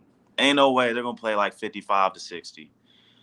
And then I'm going to just go KD because at the end of the day, Bron is like damn near 40. So it's like he can't do that for a full season and us have a winning record. Like it's impossible. So give me KD and Kyrie. And then if it was the playoffs, they're both healthy. Everyone's healthy in the playoffs. I'll take Bron and AD. But like a full season, regular season, straight to postseason, give me KD and Kyrie. Okay. I will 100% agree with that. I mean, that's very true. That's how I like it. I'm gonna say this straight. Look, man, I'm going off at the potential, the possible. Mhm. Obviously, we know with Kyrie and KD, Bron and AD, both teams can go to the finals. Both those teams won a championship. One team has won a championship, has not seen the duration of it. So, I mean, I hear that. I'm just saying one team made to the playoffs and one missed the play-in. Yeah. You know what I'm saying? Like, and it's not like AD didn't play like half the season. Like, you know what I mean? He played enough games. Braun had a good enough team. Like before the season started, we were saying the Lakers were stellar. Like they had the same roster almost. So I mean, Bron. But basketball's about rhythm. So like they played 21 games together, the trio. But I guarantee if we looked at it, I bet they probably ain't never play any more than 5 games together without one of the two getting hurt, either LeBron or AD. Yeah, no, they could have had better cohesion. I personally wish we had put Russ on the bench, or I don't think Braun's gonna like become just strictly a shooter, like off the ball. Like I don't see that happening. He only trusts certain players to push him off ball. Like Rondo, he trusted Rondo so much, and it showed because Rondo, when he came in, Braun was setting the screens and stuff like that. So yes, and that's what we need from him though. But you can't do that with Russ, or you could, but it might be a little dicey. Yeah, but, I mean, it's either you got to give him the range or make him 6-man and then finish the game with Russ. But you got to do something like that. Yeah, Darvin Ham got a tough ass, man. He got a tough ass. For Russell Westbrook, you have to put lineups that's conducive to his play style. Like the Lakers did top of that this year. I don't know why the White House Tucker 3 cannot shoot. Yeah. On the floor. You tell me. This is me. Play with me at the gym. I go to the now. Imagine if I had Mark, Mo, and let's see. I need one more person there. And Ryan. 3 guys that are not there. Where in the world am I if everybody in the paint? There's nowhere to go. So sit there and pass the ball or jumpers that I not pride myself on to make work. I'd rather just do what Russ did last. Y'all have fun. But see, you can manipulate that whole situation though. I can tell you right now, Mo wants to shoot the ball because he's been trying to shoot the hell out of the ball. Mark thinks he can shoot the ball, and then Ryan likes to rebound and don't really shoot. So it's like if I'm you, I'm calling a pick and pop game with Mark or trying to hand the ball off to Mo, and then because Mo's going to probably shoot that ball on that team in that scenario. I'm not gonna lie to you. Like I really, you know what I'm saying? Like that's going up.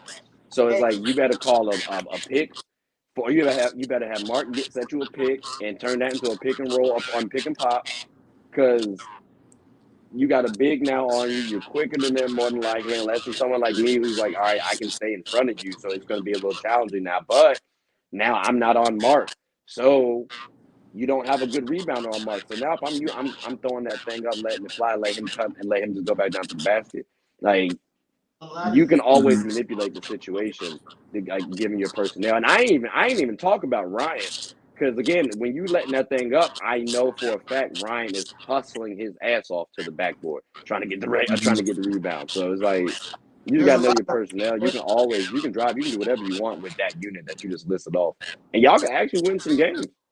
Hey, there was a lot of consistent argument for somebody me would have helped.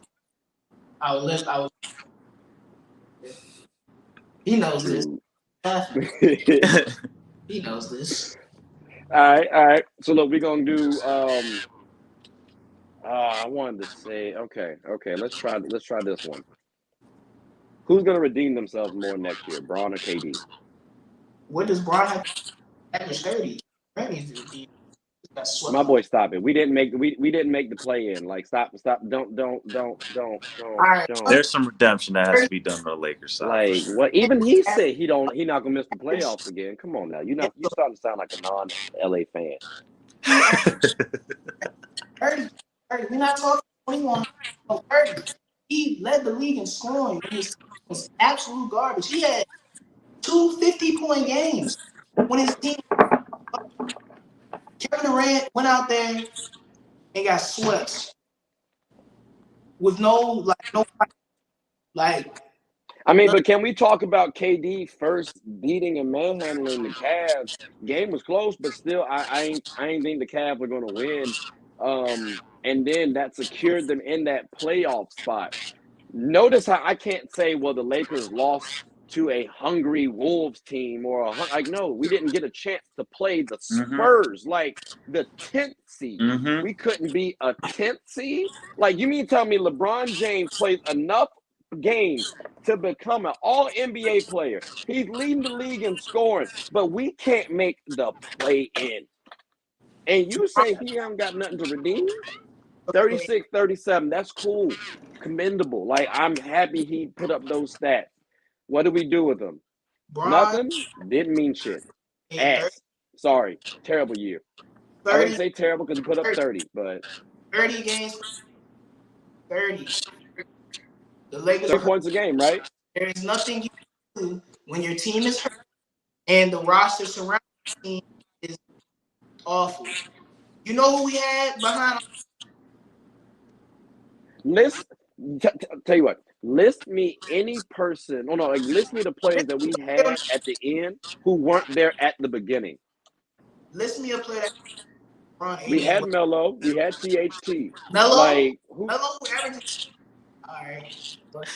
Okay, Melo, the same Melo who was hitting and cashing out from three, and we're talking about, he might be in the 3-point contest this year. Melo looking nice. Melo can still give you 10 to 12. Don't do that. Come on now. Like, I can at least, and maybe a 15 to 20 ball on occasion. Like, you never know. Is that what it means? If I have Russell Westbrook, Anthony Davis, LeBron James, and I will even give you the fact that AD being out hurt our defense. Like, I will give you that. So that means we go from not a contender to a playoff low seed. DeAndre Jordan. We're the 11th seed. DeAndre Jordan. Who is he guarding? Who? I don't need him to play that much. Give me 10, 15 minutes. That's all I need. I just need some height and rebounding. I'll pass. I mean, he played well enough for the Sixers in the playoffs. Maybe he was worried about the playoffs. Maybe he was worried about the playoffs and not worried about the playoffs. Maybe that's why he was saying "fuck the Lakers." I got you. Okay, I got. Obviously, when you have like on the Embiid side, as bad as you are, they're not playing on the floor at the same time though. Bro, he's getting a quick 10, 15 minutes, letting you run, because I don't need that much from DeAndre Jordan at this stage of the game. Like, I don't. On this team, once AD went down, all right, we're not going to get no stellar production out of the center. What do I need you to do? Just hustle. Wayne Gabriel gave me that. Cool. Like, I can rock with that. My man out of Kentucky. Appreciate you. Like, thank you. Braun plays center. Braun is 6'8". Like, he went up again. Come on now. Like, all I need is moments, spurts. Because, again, if I have Russell Westbrook and LeBron James, we talk about Russ, you can bash them all you want to. Still put up 18-7-7. Like, on a worst case, 18-7-7. Probably was 18-8-8 or something like that. Like, I just didn't like the turnovers. That was my biggest issue, and the not shooting part. Still put up all-star numbers. And you mean to tell me with that, and young guns and shooters like Malik Monk, who was cashing out too, by the way. Like, can we mention Malik Monk real quick? Oh, and Austin Reeves, okay-ish. Like, he showed hustle. He hit a 3. I can't get to the play-in. I didn't say win a championship. I didn't even say win a series. I didn't even say avoid getting swept. Make the play in top 10. That's all I ask for. And we got to redeem. We got to get some redemption. But it sounds like you saying KD though for the redemption. This ain't high school. This ain't college. This ain't direct leagues. Hustle don't equate, but so far it helps. What? It helps. Bro, what? I'm gonna tag Dennis Rodman on this one. I swear to you, hustle don't matter. Like you like what? I'm gonna leave this right here, and I'm gonna say this to my people. Draymond Green right now is a lot of hustling. How much contribute really doing on that floor? I don't think he's out hustling the Celtics. I'm sorry. I don't think they're out hustling the Celtics. Like Kevon Looney is out hustling Draymond Green. Is it yes or no? Is Draymond providing hustle? Yeah. Now, how much contributing is that providing? Zilch. But we could flip it to the other side, saying Robert Williams and Grant Williams, they are literally just hustling and getting to the spots they're supposed to be at and sprinting there. And they've made contributions just by hustling. The Lakers, literally some games, whole quarters, they would not try. It would not try. Robert Williams is blocking shots, getting rebounds. He is deterring drive, just being there. He is just effort. It's effort. Hustle. He's not doing anything. He's not doing nothing. I don't know where we got the idea Grant Williams is doing something out there. I mean, if you want to say he's not doing nothing this finals, okay, but the other 3 series, you're not about to tell me he did nothing. There's no way. There's no way you're about to tell me Grant Williams did nothing those first 3 series. No way. No way. He dog walked Grant Williams up against Giannis and KD. Oh, stop it. What did he do? What did he do in the East series? Nothing. He not hit the corner 3? Nothing. Like there was a moment in time you had a legitimate argument. Would Grant Williams be an X factor? Like, could he be your third option? Like, there off some of the times he played, he gave you flashes. Like, all right, third option could be a Pete. Maybe this could third option. I mean, that's kind of strong, Trey. Third option. I mean, hey! I said flashes. I said sometimes. Because again, he shot 17 threes. Like, hey, bro, like he's played his role. He's done his role well. Mm-hmm. So I didn't mean like a consistent third option. That's what I said. Like sometimes he came off that way. Okay. But he's been effective, and he hasn't really had to do nothing but defend and shoot an open 3 or make an open pass. Like it's nothing real stellar. I've heard it all. You talking about? You said Grant Williams is a third option. I said Grant Williams sometimes looked like a third option. Like you could have made an argument based off his play some of the time. But consistently, no, he wouldn't be my third option. Like I'm gonna let you have it.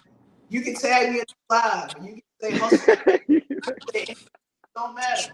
I'm gonna bring up live with third option. I don't know what's worse. Hey, me saying Grant Williams is the third option is better than your trade. That's all I'm gonna say. That's all I'm gonna say. 6 points, bro. 6 points. 6 points per game for his career. Six. I mean, that's nice and all, but you got to start off somewhere. Again, Dirk had 8 points for his career at one point in time. You evolve. You get a little better. Like. Do you foresee that? An efficient. I don't foresee him being a third option ever. Like this is a role player. I'm not trying to argue. I don't think the Celtics let him go. I know that. I do not think the Celtics let him go, and there's a reason for that. I'll say this. He could be like a Bobby Portis, that type of role. Which Bobby Portis has been a third option sometimes. Like, who was the third option this season when Chris Middleton went down? That boy BP. So, I mean, you get the right situation, Grant Williams could slide in that thing.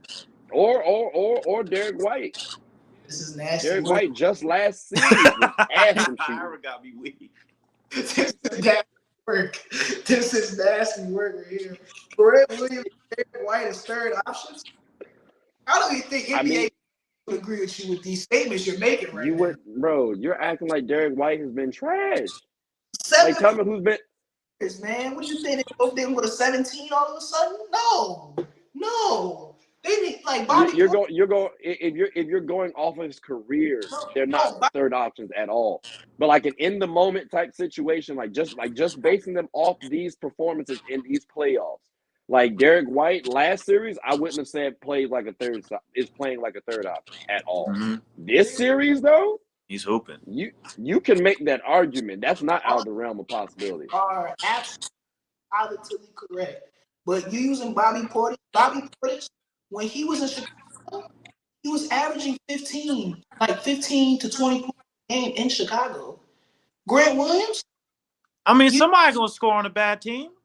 I'm going to tell you a quick story real quick. Do you know that Grant Williams asked Ime Udoka to draw him up a play because he wanted the ball and get blocked by shot at the same play? Like, Grant Williams beat him in everything and shot sent that backboard. You can look at the clip right now. I promise you. That clip is right there. It's available on YouTube all days of the week. Bobby Portis averaged 50 and now averages like 12. Has seen over 20 points in the NBA, probably the amount of fingers. Nah. But he's doing correct. So correction. Bobby Portis never once hit 15 in his career. He got 14, so it's close, but this ain't horseshoes. Then what did he average for the Bucks the past couple? He averaged 14.6. And what did he average for the Bulls? Up to 15. But like 14? He's doing 14 on Chicago. Cool.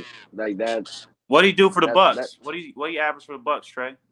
He averaged 11.4 last year and then 14.6 this year. So Bobby's still doing around the same stuff that Bobby's doing. If you put Grant Williams, which computer going a little slow now. If you put Grant Williams, or the stats are being real. What do you say? Is the computer being slow, or are you reading the correct stats on the screen?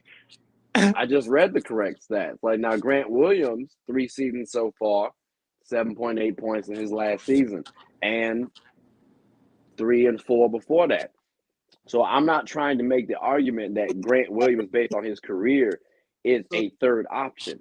Now, that was never my case. It's just at this current point in time, in today's game, literally today's game, if you say Grant Williams has played like a third option on occasion, there have been moments. Like there have definitely been moments. Now he's not their third option, but like he's had third option moments, and they're not going to get rid of him.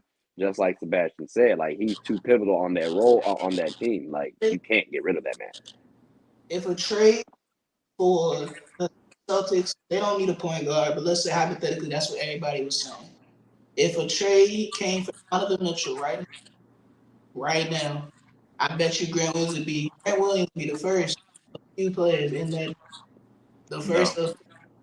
I don't believe. I can tell you right now, they're getting rid of Peyton Pritchard and Marcus Smart before they get rid of Grant Williams for Donovan Mitchell.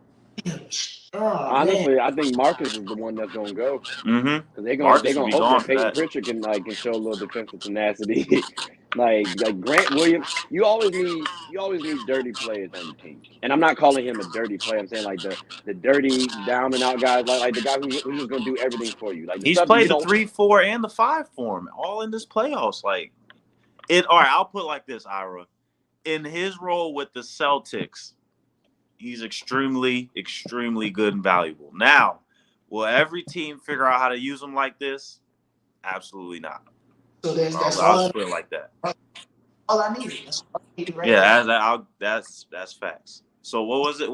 Would you rather? How do we even get here? Braun and something like that. Braun or KD's redemption. All right. I think. All right. LeBron them got more to prove. KD and Kyrie, I think, are going to be the ones that actually do the proving next year. Because once again, I'm just going to assume Anthony Davis misses a whole bunch of games. That's tough. That's tough. And then I don't know. Until y'all get Like- some perimeter defenders, I don't know what to think of y'all. Lakers and You said Lakers what? 4. For what? Just gonna let y'all go ahead. Out. Let you take Until we lose, like what happens? Like I don't like if we. I don't know if we're winning next year. Like we have a possibility. It's a chance, but say if when the Lakers come out here, win 55 games. 55. Are the first in the Western Conference. And Ira, I want to hear this right now. Are the Lakers going to have a better record than the Nets next year? Yes or no? 1000% agree. No. Oh, Ira. No, I'm gonna let you get your stuff off. Go ahead. No, you off. You saying that the Lakers don't got nothing to prove. I'm gonna say championship, injury season. So I mean, there's okay. The Go ahead. Lakers could.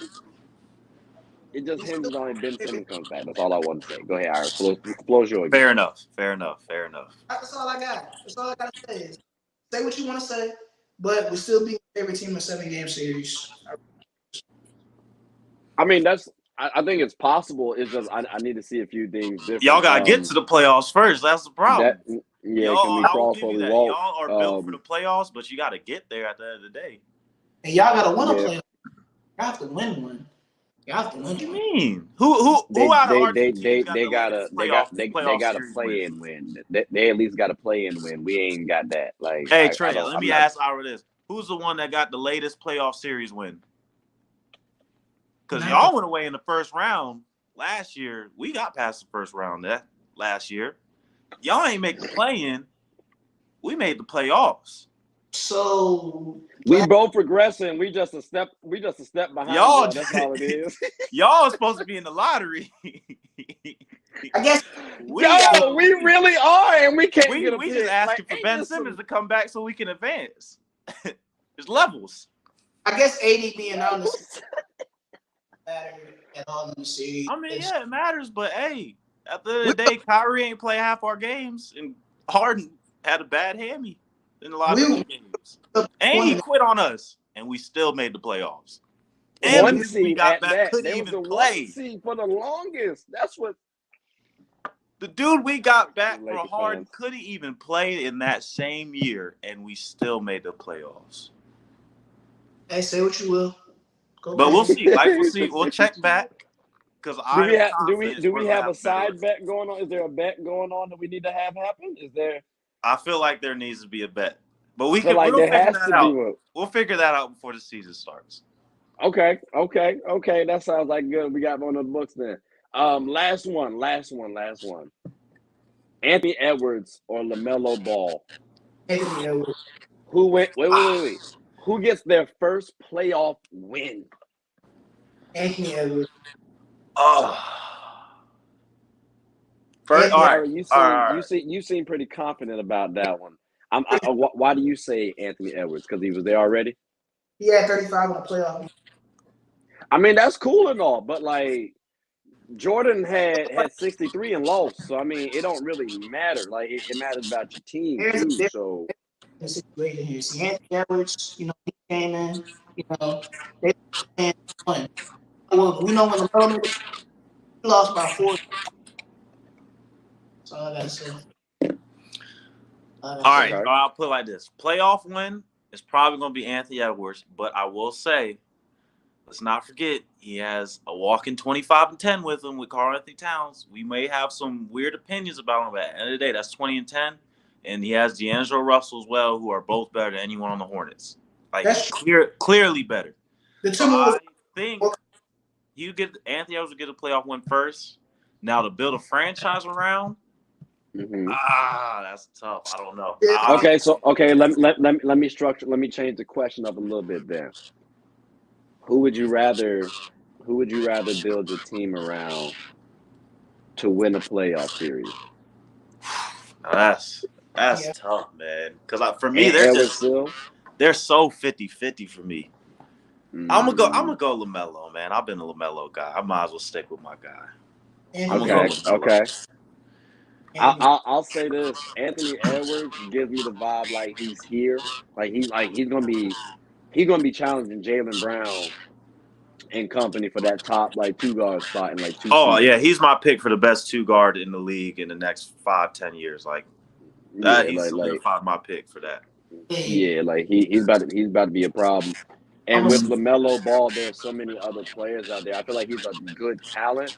I just want to see, okay, like I'm used to that LaMelo kid, like that happy-go-lucky kid that we've always seen. Like we like LaMelo kind of grew up with, you know what I'm saying? So like in front of us. So I want to see if he can take that next step. We've seen Ja, we've seen Trey, we've seen Darius take those next steps. Can he lead his team and get to the playoffs that way?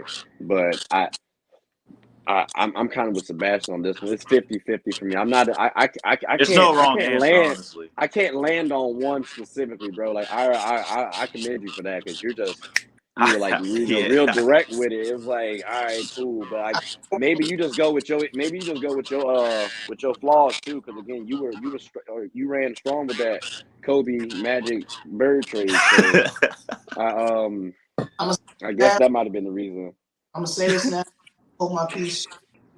Next year, Anthony Edwards average over 20, probably 20 times. He's gonna improve. Man, he's gonna out-rap Jaylen Brown next year. Okay, I got a question, Ira. Does Anthony Edwards make an All-NBA team next year? 1, 2, or 3? Does he make No. third team All-NBA? I'll put it like that. Can't. He definitely can. He definitely can. I could definitely. Who is he beating? Who is he beating out for third team guard? Who would he beat out? You Who's gotta on lay third out team this year? Like I gotta hear this one. So this year, pretty hard being that Trae Young. That's pretty tough to beat. I don't know who the other guard was. Was it Steph?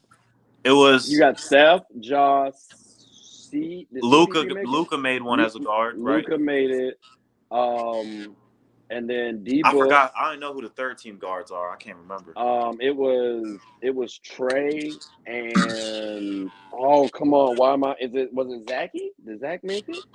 No. Oh, it might have been DeMar. No, or did he go as a forward? No, DeMar was a forward. It might have been it was oh my God. I know D-Book was first, and then Trey was third. Oh wow, why did I not? I'm about to look. Yeah, that's fine. Because he ain't gonna make first or second team, but third team All NBA, I feel like is possible, but I just don't know who was there this past year. If Devin Booker can make a first All NBA going from 11. Oh yeah, I was right. It was CP3 and Trae Young. Oh yeah, smoke CP3. Okay, that's nothing. He definitely can smoke. But like, can we acknowledge though that Jimmy didn't make the cut too though? Like it's going and then we got to think PG and them coming back too. I forgot about that. Thank you, and then not to mention Jaylen Brown. Like, can we like the man's in the finals now? So you think people aren't going to vote for this man? Harden's going to be back. Got something to prove. Like I'm just saying, it's a little tough. It's tough. That's tough. I like it. I like it because that man's potential through the roof. So it's wild. It's wild. I'm not mad. If Jaylen Brown can effectively go left, I'll believe. All right. I mean, that's cool and all. So then, what happens with Donovan Mitchell? Got 50 in a playoff game.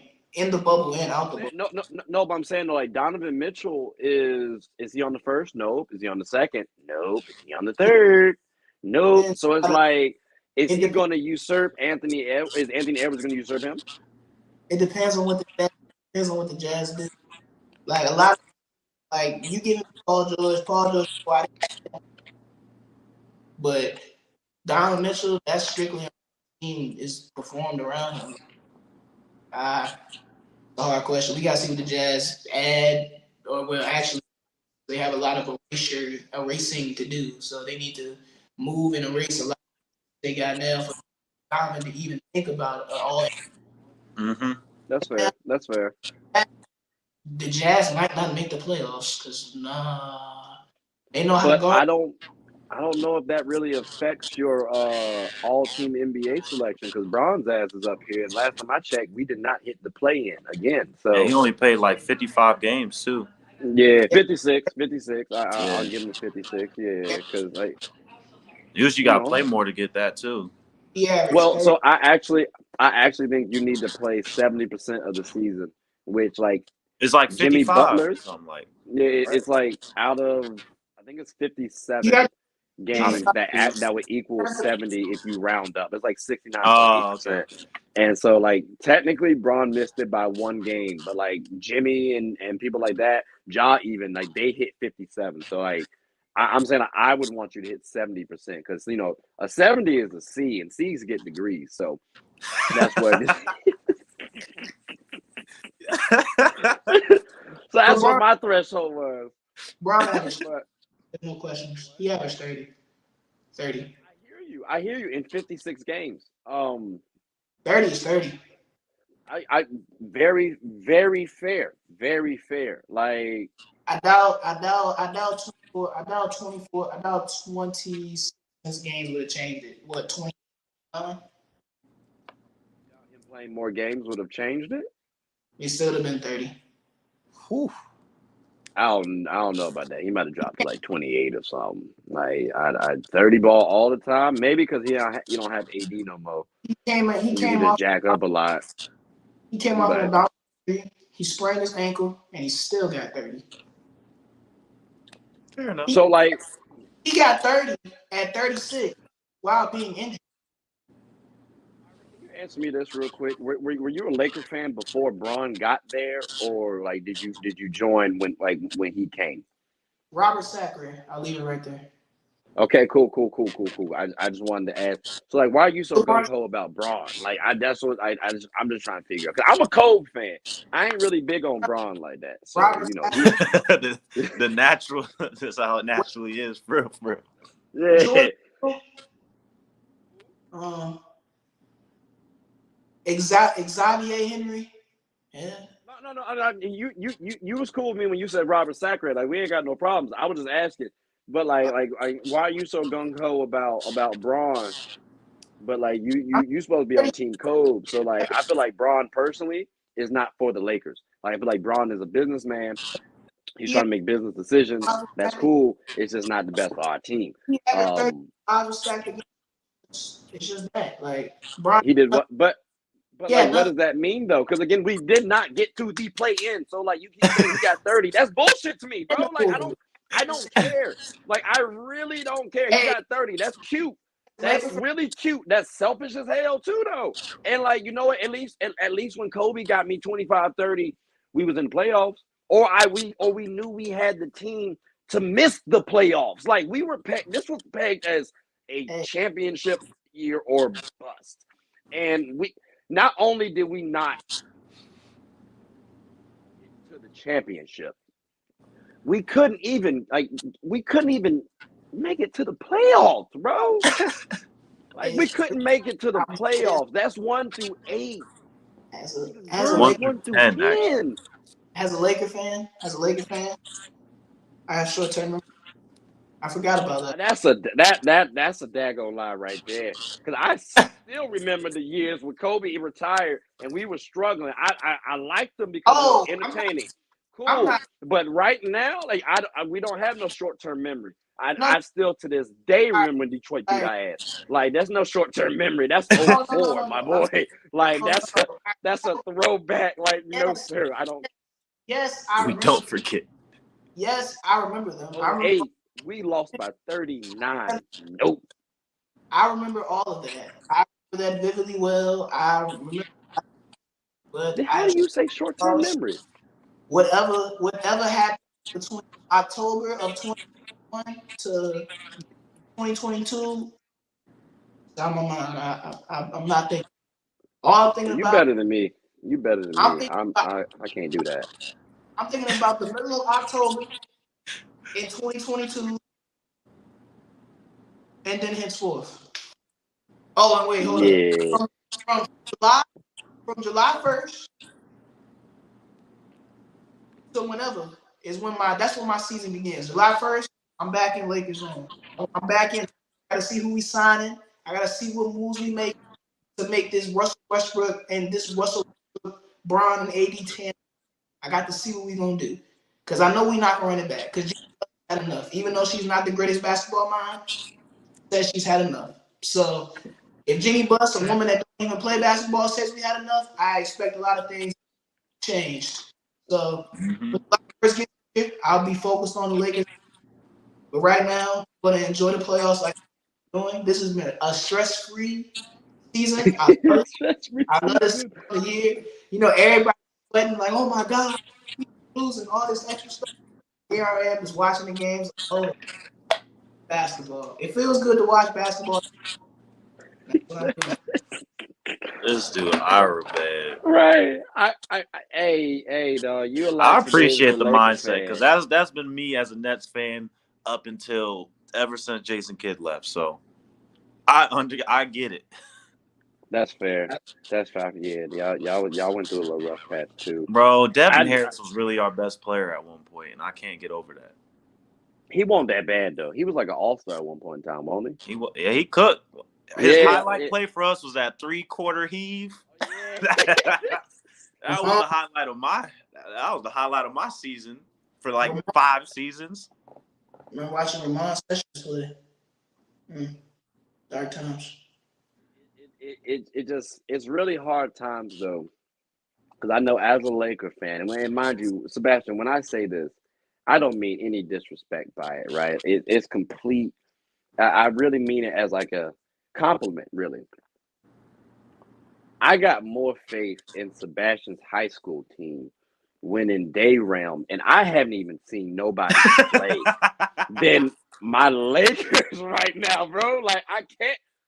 No, it's not I'm not comfortable. You know what I'm saying? Like I'm sorry, I'm not. Especially knowing where we could have gone, we could have had Bi, Lonzo, and company, and instead it's just a whole bunch of BS and company. Like I'm good right now, bro.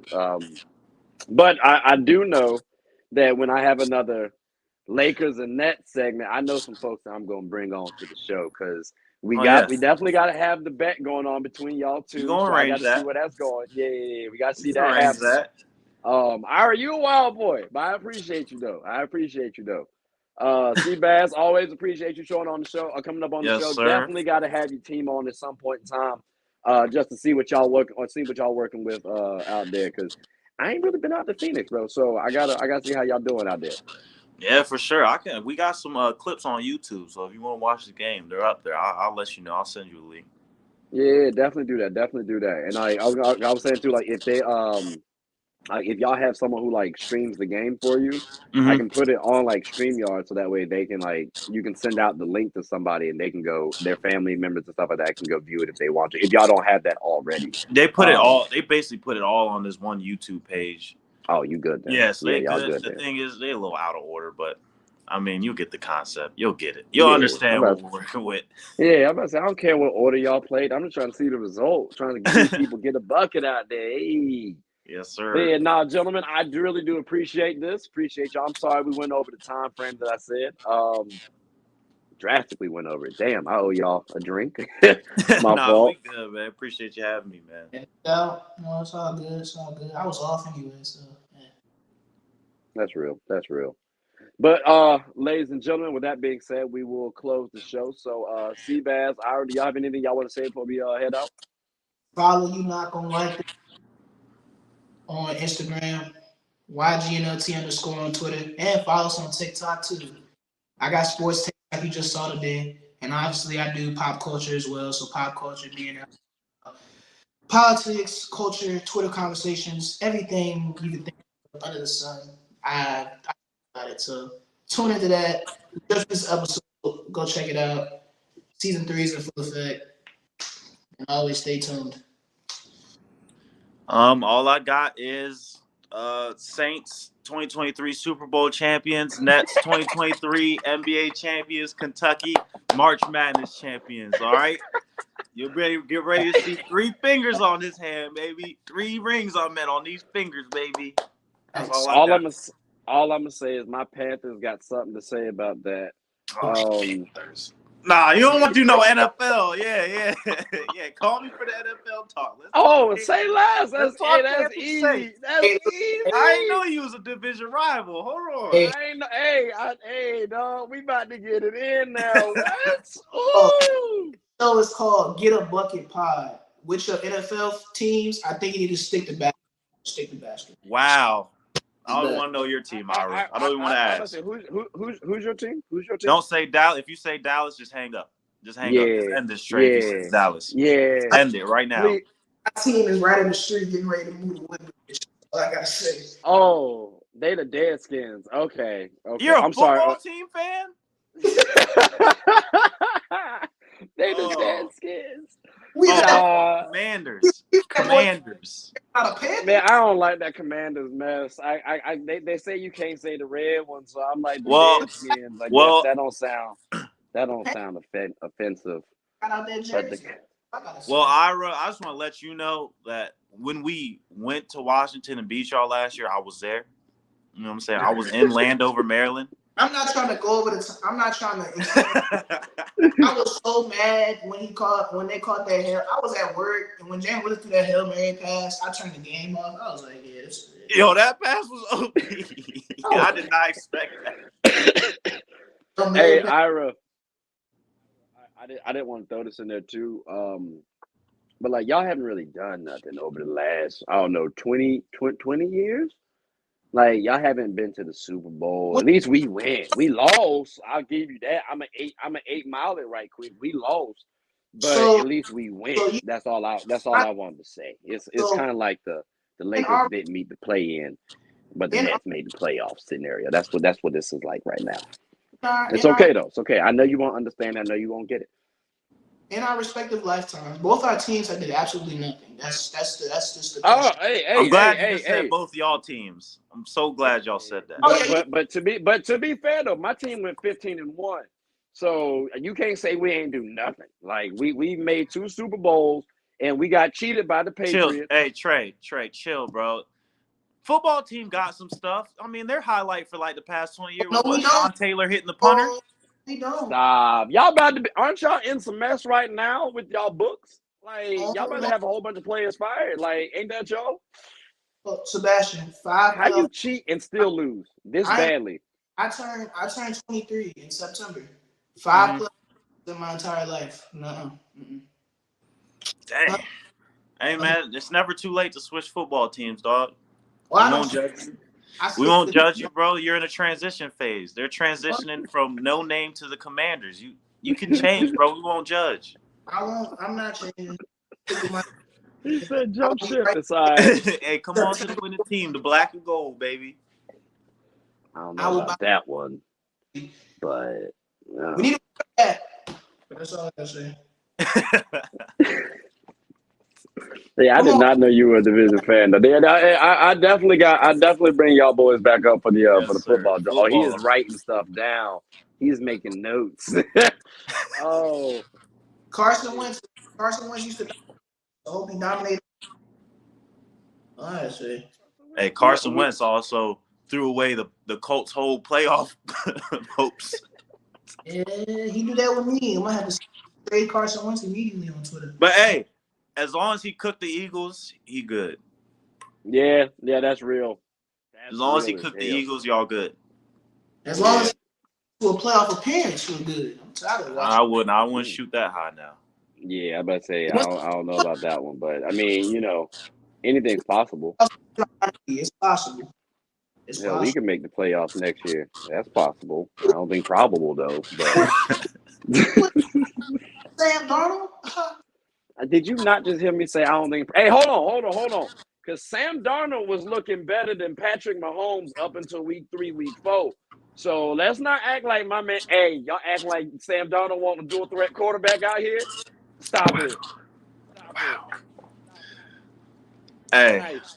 that might be. Panthers weren't nice. That might be the wildest statement I heard you say in a long time, Trey. Look back at the. Because I'm mad because the stint you're talking about is when y'all played us, and that's when our whole coaching staff got sick or something like that, and we got smacked. Like Sam Darnold looked incredible that game, so I know exactly what you're talking about.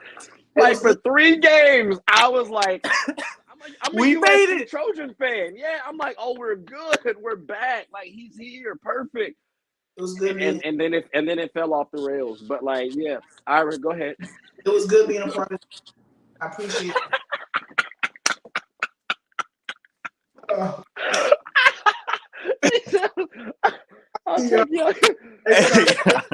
Ira fool dog.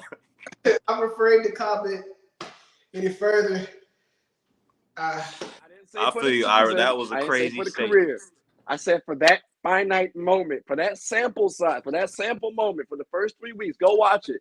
Darnold he had like 2 rushing touchdowns a game, or like a rushing touchdown. Nah, yeah, he had like 5, 6 rushing touchdowns. Yeah, like it was something stupid. Like I'm like, oh, maybe I was wrong. My fault. I'm gonna leave it. The Panthers and Broncos need to be tried for robbing fans of enjoyment after week 3, because both y'all started and then after that fell off. Can we acknowledge though that ours was partially due to Christian McCaffrey being out too, though?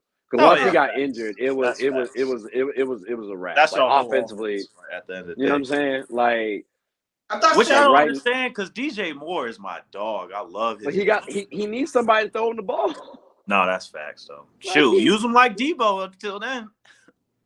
Just get the ball to him, do something with it. Yeah, because he could be like Steve Smith. But yeah, I'm definitely gonna bring y'all boys back over here because I know Mark would love to have that conversation too. You remember Mark at Mason, right? Mm-hmm. Yeah, so I know he would definitely love to have that conversation. He is a Cowboys fan though, so y'all can have y'all nice little combos. Yep. All y'all interconnected, playoffs and all history and whatnot.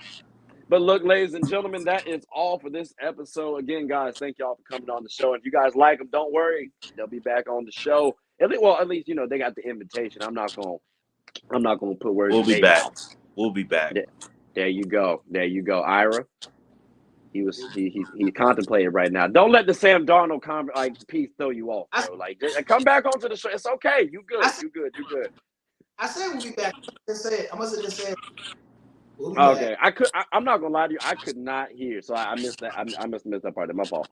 But all right, ladies and gentlemen, that's all for the time we have. So thank you all for watching. Hope you have a good one. Take care. Yes, sir.